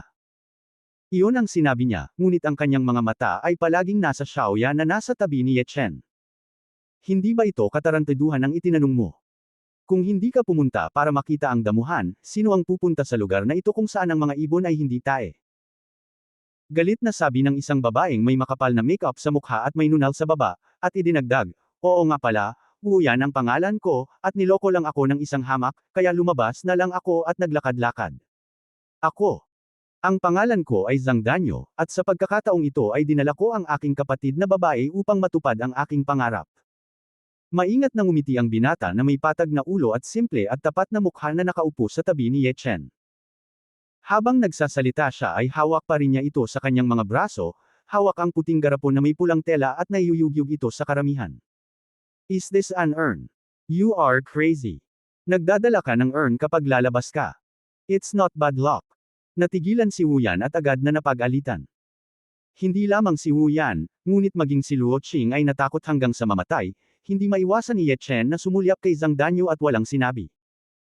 Napakamot ng ulo si Zhang Danyu at ngumiti ng paumanhin, huwag kang matakot, mabuting tao ang kapatid ko, kahit mamatay siya, mabuting multo siya at hindi mananakit ng sinuman. Ang aking kapatid na babae ay nagtrabaho sa isang pabrika ng tela at nasunog hanggang sa mamatay dahil sa sunog sa pabrika. Ang kanyang pangarap mula pagkabata ay bisitahin ang Hulunbuir Prairie, ngunit ang aking pamilya ay mahirap at hindi makabili ng tiket sa Naimeng, kaya ang aking kapatid na babae lamang ang aking dadalhin upang makita siya. Wuming Prairie. So, you and your sister have a good relationship. Si Luo Qing ang pumalit, ngunit may bakas ng paghamak sa kanyang mga mata. Paulit-ulit na tumanggo si Zhang Danyu, iyan ay tiyak, mahirap ang aking pamilya, namatay ang aking ama ng maaga, at ang aking kapatid na babae ay lumabas upang magtrabaho sa edad na 15 upang suportahan ako sa paaralan, ngunit hindi ko natupad ang aking inaasahan at huminto sa high school. Sa sinabi niya, may namumuong luha sa kanyang mga mata, parang may naalala siyang malungkot. Sige, huwag kang umiyak, masama ang humawak ng urn, at para kang umiiyak at nagdadalamati, na nagpapawalang bisa sa matanda na maglakbay. Mabilis na ikanaway ni Wu Yan ang kanyang kamay at tumigil. Pinunasan ni Zhang Danyu ang kanyang mga luha gamit ang kanyang manggas, ngunit talagang hindi siya nang ahas na umiyak, ngunit ang kanyang mga mata ay namumula. Sinulyapan ni Ye Chen si Wu Yan at palihim na umiling. Matulis ang mukha at manipis na labi ang lalaking ito. Sa unang tingin, mukha siyang masama, at karapat-dapat siyang lokohin. Kuya, pwede ka rin bang magpakilala? Inilipat ni Luo Qing ang paksa sa ama at anak na babae ni Ye Chen, at sinulyapan si Xiaoya sa tabi niya ng walang bakas. Bahagyang sinabi ni Ye Chen, kilala ba natin ang isa't isa? Ikaw. Hindi inaasahan ni Luo Qing na sasabihin niya ang ganoong pangungusap, at halos mamatay siya sa galit. Tumawa si Wu Yan, bakit ka nagkakaganito? Dahil lang sa hindi mo kilala ang isa't isa ay kailangan mong magpakilala. I'm sorry, ayokong makilala ka, kaya nagpapakilala ako, no worries. Umiling si Ye Chen. Napakayabang ng lalaking ito. Nagkatinginan sina Luo Qing at Wu Yan, at ang dalawang hindi magkakilala ay walang kamalay-malay na nakatayo sa isang kampo sa sandaling ito. I don't know the name of this beauty yet. I wonder if there is a chance to get to know her. Magiliw na ngumiti si Luo Qing, at tumingin kay Xiaoya ng maganda. Sa kanyang opinyon, sa kanyang magandang hitsura at kanyang tindig, ang diskarte na ito ay isang tiyak na paraan upang pumunta. Gayunpaman, bahagyang sinulyapan siya ni Xiaoya, excuse me, I am wearing a mask and sunglasses, paano mo nalaman na ako ay isang kagandahan? Ah! Si Luo Qing ay ganap na hindi nakaimik. Posible kayang sabihin niyang si Xiaoya ay halatang ganoong kagandahan base sa karanasan niya sa mahigit 100 babae. Nang makitang hindi siya makasagot, malamig na sinabi ni Xiaoya, hindi ka man lang makasagot, kaya sapat na upang ipakita na hindi ka tapat. Natigilan si Luo Qing saglit. Kuya, sa tingin ko tama ang kapatid na ito. Napakamot ng ulo ang matapat na si Zhang Danyu, seryosong tumingin kay Luo Qing at sinabing, ang kapatid na ito ay nakasuot ng maskara at salaming pang-araw, paano mo malalaman na siya ay isang kagandahan? Tumahimik ka. Malamig na tinitigan siya ni Luo Qing, at pinagalitan ang bastard, alam mo ang daya. Matapos siyang sigawan, agad na itinikom ni Zhang Danyu ang kanyang bibig at hindi naglakas loob na magsalita, ngunit nahihirapan pa rin sa naunang tanong. Sa oras na ito, ang natutulog na maliit na lalaki sa mga bisig ni Ye Chen ay hindi sinasadyang nasipa si Zhang Danyu, tumalikod si Ye Chen at ngumiti ng paumanhin, I'm sorry. Kuya, ayos lang, ang cute naman ng anak mo. Inabot ni Zhang Danyu at tinapik ang dumi sa kanyang hita, walang pakialam. Ngumiti si Ye Chen at nagsabi, kilalanin, Ye Chen, ito ang aking anak, maaari mo lamang siyang tawaging Mengmeng. Sa ilang mga tao sa kotse, mas hinangaan niya si Zhang Danyu, na may dalisay na puso, ngunit medyo masyadong tapat siya. Kumusta, Kuya Chen? Ang pangalan ko ay Zhang Danyu. Ngumisi si Zhang Danyu. Naging boring na naman ang sasakyan. 3 oras na nagmaneho ang bus sa masungit na kalsada sa bundok bago ito huminto. Hinawakan ni Huang Lin ang busina at patuloy na sumisigaw, lahat, nandito na, sige Township, Lahat, huwag magsiksikan, bumaba sa maayos na paraan, hayaan mo munang bumaba ang matatanda at babae. Lahat, huwag maglakad-lakad, ito ay higit sa 10 milya ang layo mula sa Wuming Grassland, bisitahin muna natin ang lokal na Buddhist temple. Hindi gumalaw si Ye Chen. Pagkababa ng lahat, sinulyapan niya si Xiaoya sa tabi niya, mauna ka na. Salamat. Nakatanggap ng pasasalamat si Xiaoya at naunang naglakad. Para sa kanyang bodyguard, tumingin siya kay Ye Chen nang walang ekspresyon at sumunod. Nang gisingin ni Ye Chen ang maliit na lalaki at bumaba sa kotse habang nakayakap ito, nalaman niyang may isang lugar na katulad ng isang malaking parisukat sa harap niya, at sa dulo ng parisukat ay may mga hakbang na bato mula mababa hanggang mataas. Sa dulo ng mga hakbang na bato ay isang templo, at maraming turista ang naglalakad papunta sa templo ng magkakasama. Itinuro ni Huang Lin ang templo pagkatapos ng mga hagdang bato at ipinakilala ito ng buong lakas. Lahat, ang tangke ng tubig ng sasakyan ay kailangang punuin ng tubig, at ito ay magtatagal. Bihira lang makapunta dito minsan. Maaari kang makilahok sa Guanghong Temple na ito. Ito ay napaka-epektibo sa lokal na lugar, lalo na sa kasal at panganganak. Walang mga tiket na sinisingil, at maaari kang magbayad para sa sesame oil. Ang lahat ay nagreklamo ng ilang mga salita, at pagkatapos marinig na ang mga tiket ay hindi sinisingil, sila ay tuwang-tuwa at naglakad kasama ang karamihan. Kuya, saan ka pupunta? Lumapit si Zhang Danyu na may hawak na urn, at may kaunting emosyong nagsabi, gusto kong humingi ng loto para sa kapatid ko, at tingnan kung maaari tayong magkita muli sa susunod na buhay. Hindi ako sumasamba kay Buddha, hindi ako sumasamba sa Diyos. Ngumiti si Ye Chen at gustong tumanggi, at ang maliit na lalaki sa kanyang mga bisig ay nanguna, Tay, gusto ni Mengmeng na pumunta at makita, hindi pa nakikita ni Mengmeng ang Bodhisattva. Kailangang sumang-ayon si Ye Chen. Sa oras na ito, lumapit si Xiaoya at nakangiting sinabi, Ye Chen, dapat sumama ka muna sa kapatid na ito, may gagawin pa ako, makikipagkita ako kapag umalis ako, pasensya na. Pagkatapos noon, inakay niya ang bodyguard sa kabilang side ng square. Kuya, alis na rin tayo. Matalim na tiningnan ni Ye Chen ang bodyguard at sinundan si Zhang Danyu sa hagdan. Sa loob ng isang farmhouse, sa sandaling pumasok si Xiaoya at ang bodyguard, isinara ang pinto. Sinampal ng bodyguard ang kanyang mukha ng isang sampal at nakangising sinabi, You dare not listen to me. Napaatras si Xiaoya ng ilang hakbang, tinakpan ang kanyang mukha at umiiyak, Tito Li, nakikiusap ako sa iyo, huwag mong pakialaman ang mag-ama ni Ye Chen, okay? Hanggat hindi mo sila guguluhin, babalik ako sa Miao Village kasama mo. Huwag kalimutan ang iyong sariling pagkakakilanlan, ang iyong tungkulin ay paglingkuran ang bawat henerasyon ng mga mataas na pari ng aking tribong He Miao, kasama ang iyong kaluluwa at katawan. Sinabi ni Uncle Lee na may malungkot na ekspresyon, higit pa rito, mayroon ka pa ring gu na itinanim ng mataas na pari sa iyong katawan. Kung maglakas loob kang sumuwi, ang mataas na pari ay may 100 paraan upang mabuhay ka at mamatay. Ngunit ang ama at anak ni Ye Chen ay walang kasalanan, Tio Li, maaari mo ba silang palayain? Lumuhod si Xiaoya sa lupa, mahigpit na hinawakan ang mga binti ni Uncle Lee. Anong alam mo? Pinalayas siya ni Uncle Lee, sa daan, nalaman ko na ang anak na babae na pinangalan ng Ye ay may mas dalisay na laman at dugo kaysa sa mga ordinaryong tao, at perpekto itong gamitin bilang isang gu-urn. Sa oras na iyon, ang ating Black Miao Village ay tiyak na magkakaroon ng isa pa. Tanging ang Gu King. Ang magandang mukha ni Xiaoya ay namutla, puno ng takot.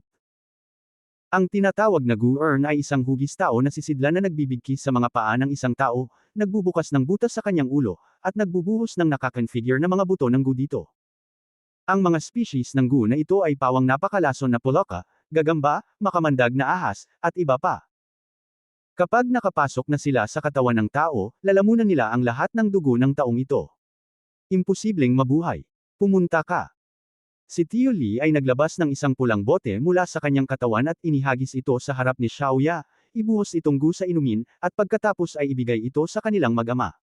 Tai, ang daming tao. Si Ye Chen ay siksikan sa mga tao na may hawak kay Mengmeng. Ang maliit na lalaki ay tumingin sa paligid na may dilat na mga mata, ang kanyang maliit na mukha ay labis na nasa sabik. Niyakap ng mahigpit ni Zhang Danyu ang urn at sinundan si Ye Chen, puno ng pananabik ang kanyang mga kilay, at ito ang unang pagkakataon na nakarating siya sa isang lugar na parang templo. Napaatras si Wu Yan at Luo Qing, punakanak ang nakatingin kina Ye Chen at Zhang Danyu ng may panunuya at panghahamak. Dalawang idiot na hindi pa nakikita ang mundo. Tumingin si Luo Qing sa paligid ng karamihan at nakitang wala si Xiaoya.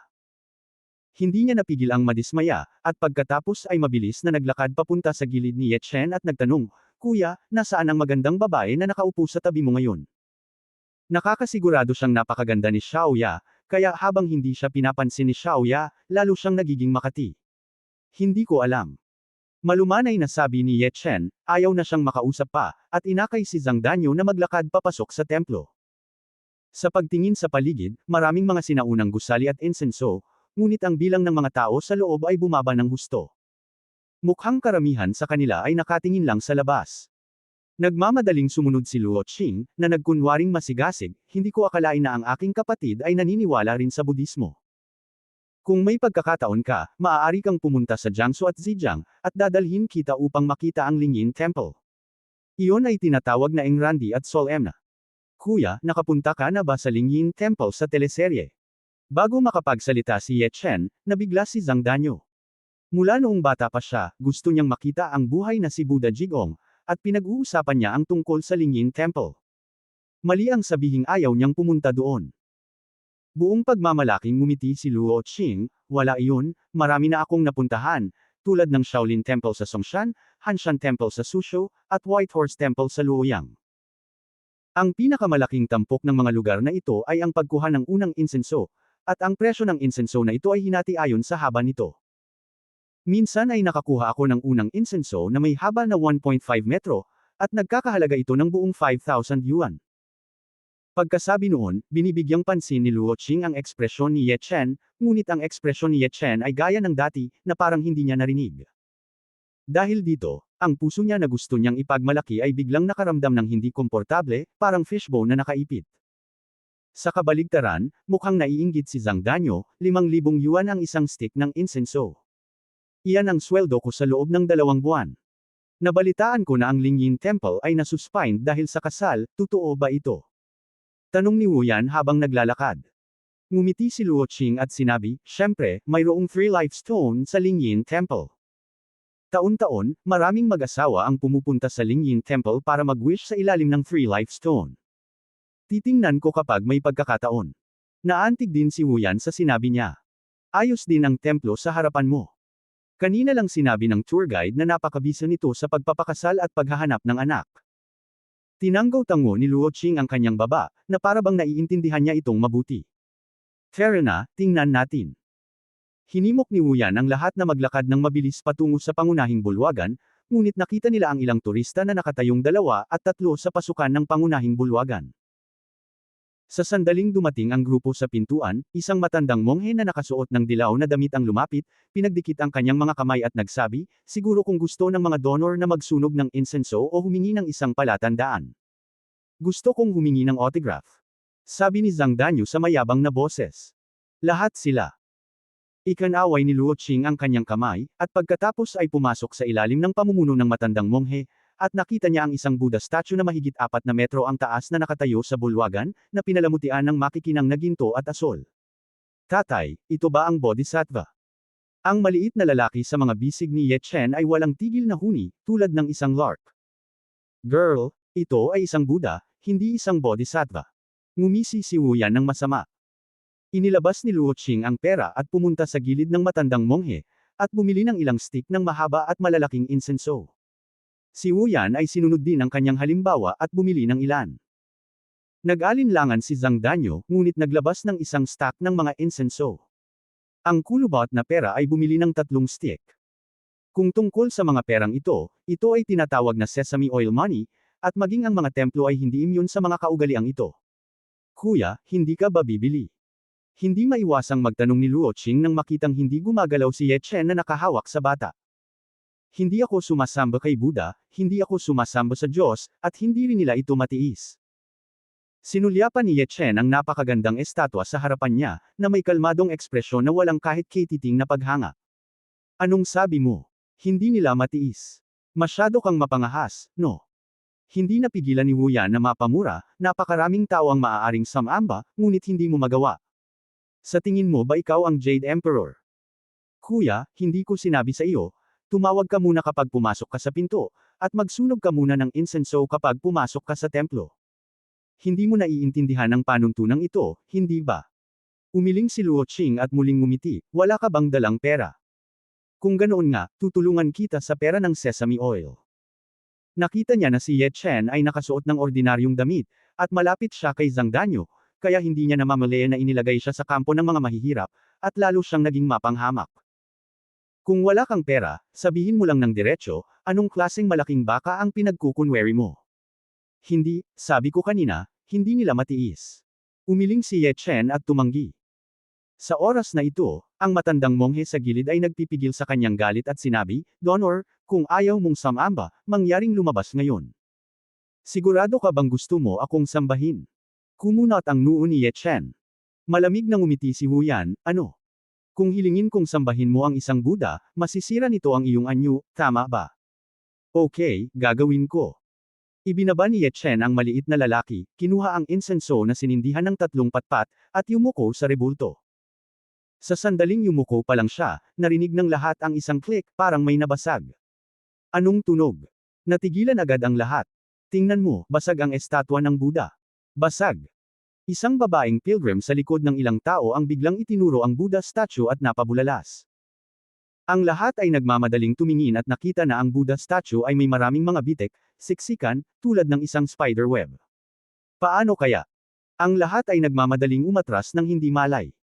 Para bang hindi niya ito nakita, kinuha ni Ye Chen ang insenso at ganap na binaluktot ang kanyang baywang. Boom! Ang buong bulwagan ay nagsimulang yumanig ng marahas, at ang lahat ay nasuray-suray. Nang may sasabihin sana sila ay isang kalabog lang ang kanilang narinig. Ang estatwa ng Buddha, na mahigit 4 na metro ang taas, ay sumabog mula rito, at ito ay nabasag sa ilang piraso at nahulog sa lupa. Sa ilang sandali, ang matandang monghe ay natigilan, si Luo Qing ay natigilan, si Wu Yan ay natigilan, ang mga mata ni Zhang Danyo ay nanlaki, ito ay hindi makapaniwala. Sabi ko, hindi nila matiis. Ang pangungusap na ito ay umalangaw-ngaw sa isipan ng ilang tao na parang isang spell, si Luo Qing ay nanginig, at tumingin kay Ye Chen ng hindi malay na may hindi kapani-pani walang hitsura sa kanyang mukha. May kaugnayan kaya sa kanya na nasira ang estatwa ng Buddha. Ngunit paano ito posible? In the end anong nangyari? Ito. Lindol ba ito? Takbo. Takbo. Ang biglaang pagbabago ay napasigaw at napahiyaw ang lahat, at lalabas na sana ang lahat kung itulak mo ako. Boom! Nagkaroon ng isa pang malakas na ingay, at hindi mabilang na mga gusali sa buong templo ang yumanig sa sandaling iyon, na para bang isang lindol ang naganap, at nagsimulang gumuho. Nataranta ang mga monghe sa templo at sunod-sunod na nagtakbuhan palabas, sa takot na matamaan ng gumuhong gusali. Niyakap ni Ye Chen ang maliit na lalaki sa karamihan, sinulyapan ang kaguluhan sa likod niya, at palihim na umiling. Sambahin ang Buddha at si Buddha ay sira, bakal ang templo at mahulog. Gaya nga ng sinabi ko kanina, hindi nila matiis. Nang tumakbo ang lahat sa plaza sa labas ng templo, hindi nila maiwasang matigilan. Nakita ko ang isang templo na orihinal na kahanga-hanga at solemna at sinaunang naging mga guhos sa isang iglap, na may mga guhos sa lahat ng dako. At ang mga monghe sa templo ay tumakbo rin palabas, tinitingnan ang gulo at paghihirap. Anong nangyari ngayon lang? Lindol ba? Gulat na gulat ang lahat, ngunit sa kabutihang palad, maliban sa iilan na bahagyang nasugatan ay walang namatay. Kuya, okay ka lang. Tumingin si Zhang Danyo kay Ye Chen, hawak ang urn at humihingal. Bahagyang ngumiti si Ye Chen, okay lang. Si Luo Qing ay nahuli din sa karamihan, ang kanyang mukha ay sobrang mapatla, at bigla siyang tumingin kay Ye Chen, na may bakas ng takot sa kanyang mga mata, ang Buddha statue ay nasira, at ang templo ay gumuho, kasalanan mo ba? Ang templo lamang ang naaksidente, at walang palatandaan ng lindol sa labas ng templo. Malinaw, hindi ito isang lindol. At noong una silang pumasok, walang mali sa templo, kaya sumamba si Ye Chen, at pagkatapos ay nabasag ang estatwa ng Buddha at gumuho ang templo. Sinabi sa kanya ng intuit ayon na ito ay may kinalaman kay Ye Chen. Ngumiti si Ye Chen nang walang pag-aalinlangan. Luo Qing, ano ang iniisip mo? Paano ito magkakaugnay sa kanya? Ito ay dapat na nagkataon lamang. Sabi ni Wu Yan na puno ng gulat ang mukha. Paglabas niya kanina lang ay muntik na siyang matamaan ng halijing bato. Napakamot ng ulo si Zhang Danyo, oo, kung hulaan ko, ito ay sanhi ng isang lindol. Ang ilang mga tao ay hindi iniugnay ang eksena sa harap nila kay Ye Chen, pagkatapos ng lahat, ang pag-iisip lamang tungkol dito ay medyo nakakabigla. Si Luo Qing ay tumingin ng malalim kay Ye Chen, at tumigil sa pagsasalita. Ngunit pagkatapos noon, hindi na siya nang ahas na tumambay muli sa harap ni Ye Chen, at nagtago sa malayo. Ama, bakit nasira ang bodhisattva? Sa kabaligtaran, ang maliit na lalaki ay mukhang bigo at curious, hindi pa niya nakikita. Hindi rin alam ni tatay. Ngumiti si Ye Chen at sinabi. Sa oras na ito, isang magandang figure ang dumating mula sa kabilang panig ng plaza. Ito ay si Xiaoya, ngunit ang bodyguard na sumunod sa kanya noon ay wala na. Lumapit dito si Xiaoya at ngumiti ng paumanhin. Ye Chen, pasensya na, katatapos ko lang sa trabaho ko. At hawak niya sa kamay niya ang 2 bote ng pulse. Mabuti naman. Bahagyang ngumiti si Ye Chen, itinaas ang kanyang kilay, at nagtanong, nasaan ang bodyguard mo? Siya. Huminto si Xiaoya, at sinabi sa hindi natural na tono, may gagawin siya sa bahay, kaya hinayaan ko muna siyang bumalik. Ye Chen at walang sinabi. Nga pala, nauuhaw ka ba? Kanina lang pagbalik ko, dumaan ako sa isang supermarket at bumili ako ng 2 bote ng inumin para sa inyong mag-ama. Inalog ni Xiaoya ang 2 bote ng pulse sa kanyang kamay, at masigasig na sinabi. Bago makapagsalita si Ye Chen, agad na tumango ang maliit na lalaki sa kanyang mga bisig, at napakatinong sinabi, Tita Xiao, nauuhaw ako, salamat. It's okay lang, Auntie likes you very much. Ngumiti si Xiaoya at inabot ang 2 bote ng pulso kay Ye Chen. Isang bote lang ang kinuha ni Ye Chen, at mahinang nagsabi, salamat, hindi ako masyadong nauuhaw, kaming mag-ama ay nakakainom ng isang bote, at maaari mong itago ang natitira para sa iyong sarili. No need, hindi ako nauuhaw. Nagmamadaling iwinagayway ni Xiaoya ang kanyang mga kamay. Nauuhaw din ako, pwede mo naman akong inumin. Sa oras na ito, lumitaw si Luo Qing mula sa kung saan, kinuha ang bote ng pulse mula sa kamay ni Xiaoya, binuksan ang takip at uminom ng ilang subo. Pagkatapos uminom, pinunasan ni Luo Qing ang kanyang bibig, tumingin kay Xiaoya na may bastos ng ngiti at sinabing, iba ang mga inuming binili ng mga beauties, masyadong nakakapawi ng uhaw. Sino nagsabing inumin mo ito? Sinaman siya ng tingin ni Xiaoya, hindi sinasadyang itinaas ang decibel. Agad namang natigilan si Luo Qing, huwag kang matuwa, uminom lang ako ng bote ng inumin mo, babayaran kita mamaya. Iniwan ang mga salitang iyon, dumiretso siyang umalis, ininom ang bote ng inumin habang naglalakad. Pare, nauuhaw din si Mengmeng, at gusto ko ring uminom. Ang maliit na lalaki ay balisa sa mga bisig ni Ye Chen. Inalis ni Ye Chen ang takip, isang kakaibang tingin ang bumungad sa kanyang mukha, ibinuka niya ang kanyang bibig upang humigop. Oo Chen. Sa oras na ito, biglang tinawag siya ni Xiaoya. Anong mali? Tumingin sa kanya si Ye Chen na nagtataka. Nagmamadaling iwinagayway ni Xiaoya ang kanyang mga kamay, hindi. Okay lang. Tumango si Ye Chen, kinuha ang bote ng pulse at itinaas ang ulo para inumin ito. Boom! Suray-suray si Xiaoya, at bigla siyang nabunggo, direktang ibinagsak ang bote ng pulse sa lupa, at ang inumin sa loob ay tumapon sa buong sahig. Hindi. Pasensya na, medyo masakit ang paa ko at hindi ako makatayo. Si Xiaoya ay nagmamadaling umatras ng ilang hakbang, ang kanyang mga salita at gawa ay napakagulo. Ang maliit na lalaki ay may mapait na mukha, na parang may iyak, Tay, wala na akong inumin. Ayos lang, bibili ka ni Dad mamaya, pwede kang bumili ng kahit anong gusto mo. Ngumiti si Ye Chen at inaliw siya. Pagkatapos magsalita, tumangala siya kay Xiaoya, may sasabihin ka ba sa akin? Hindi. May bakas ng gulat sa mga mata ni Xiaoya, umiling muna siya, pagkatapos ay nagmamadaling tumango at sinabing, Ye Chen, ikaw. Pwede ka bang bumalik? Bumalik.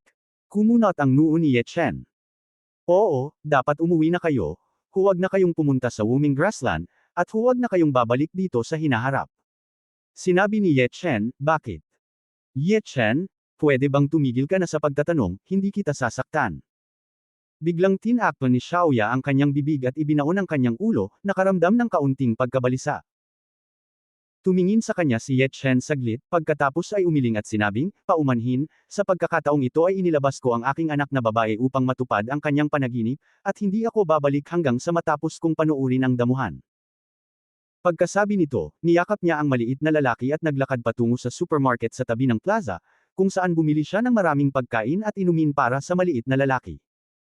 Puno na ang tubig sa sasakyan, lahat, sumakay na kayo sa sasakyan at umalis kaagad. Ang busina ng tour guide na si Huang Lin ay tumunog mula sa karamihan. Niyakap ni Ye Chen ang maliit na lalaki at sumakay sa kotse. Si Xiaoya ay naupo ng maaga. Nang makita niya ito, bahagyang nagbago ang kanyang magandang mukha, at ang kanyang pares ng jade na kamay ay mahigpit na nakakuyom. Tila nag-alinlangan siyang magsalita. Kuya, sabi ng tour guide ay 20 minutes na lang tayo makakarating sa grassland. Lumapit si Zhang Danyo na may bahagyang nasasabik na ekspresyon, at hindi sinasadyang niyakap ang abo na urn sa kanyang mga braso. Well, malapit na dito. Bahagyang ngumiti si Ye Chen, at pagkatapos ay sinulyapan si Luo Qing na nakaupo sa front row na may kalahating ngiti. Si Luo Qing ay naguunat ng kanyang mga kamay at walang tigil na kinakamot ang kanyang katawan sa sandaling ito, saglit na kinakamot ang kanyang mga braso, saglit na kinakamot ang kanyang likod, paulit-ulit na nagrereklamo, ano ba itong lugar na ito, ang aking katawan ay Makati. Sa sandaling lumabas ang mga salita. Si Xiaoya, na nakaupo sa tabi ni Ye Chen, ay bahagyang nanginginig, at sinabing, Master, ihinto ang sasakyan, gusto kong bumaba. Huminto agad ang bus. Lumapit ang tour guide na si Huang Lin at nagtatakang sinabi, Miss, hindi pa nakakarating ang sasakyan sa Wuming Grassland, sigurado ka bang gusto mong bumaba ng maaga? Tama. Tumango si Xiaoya, kinuha ang bag at tumingin kay Ye Chen at sa kanyang anak na may masalimuot na ekspresyon, Ye Chen, bigla akong may gagawin, kaya nauna akong lumabas ng kotse. Pagkasabi nito, bumaba siya ng kotse nang hindi naghihintay ng tugon ni Ye Chen. Yumandar muli ang bus, nag-isip si Ye Chen sa direksyon kung saan bumaba si Xiaoya. Hanggang sa 1 kilometro ang layo ng sasakyan. Itinaas niya ang kanyang ulo at sinabi sa taxi, Master, mangyaring ihinto ang kotse, kailangan nating bumaba.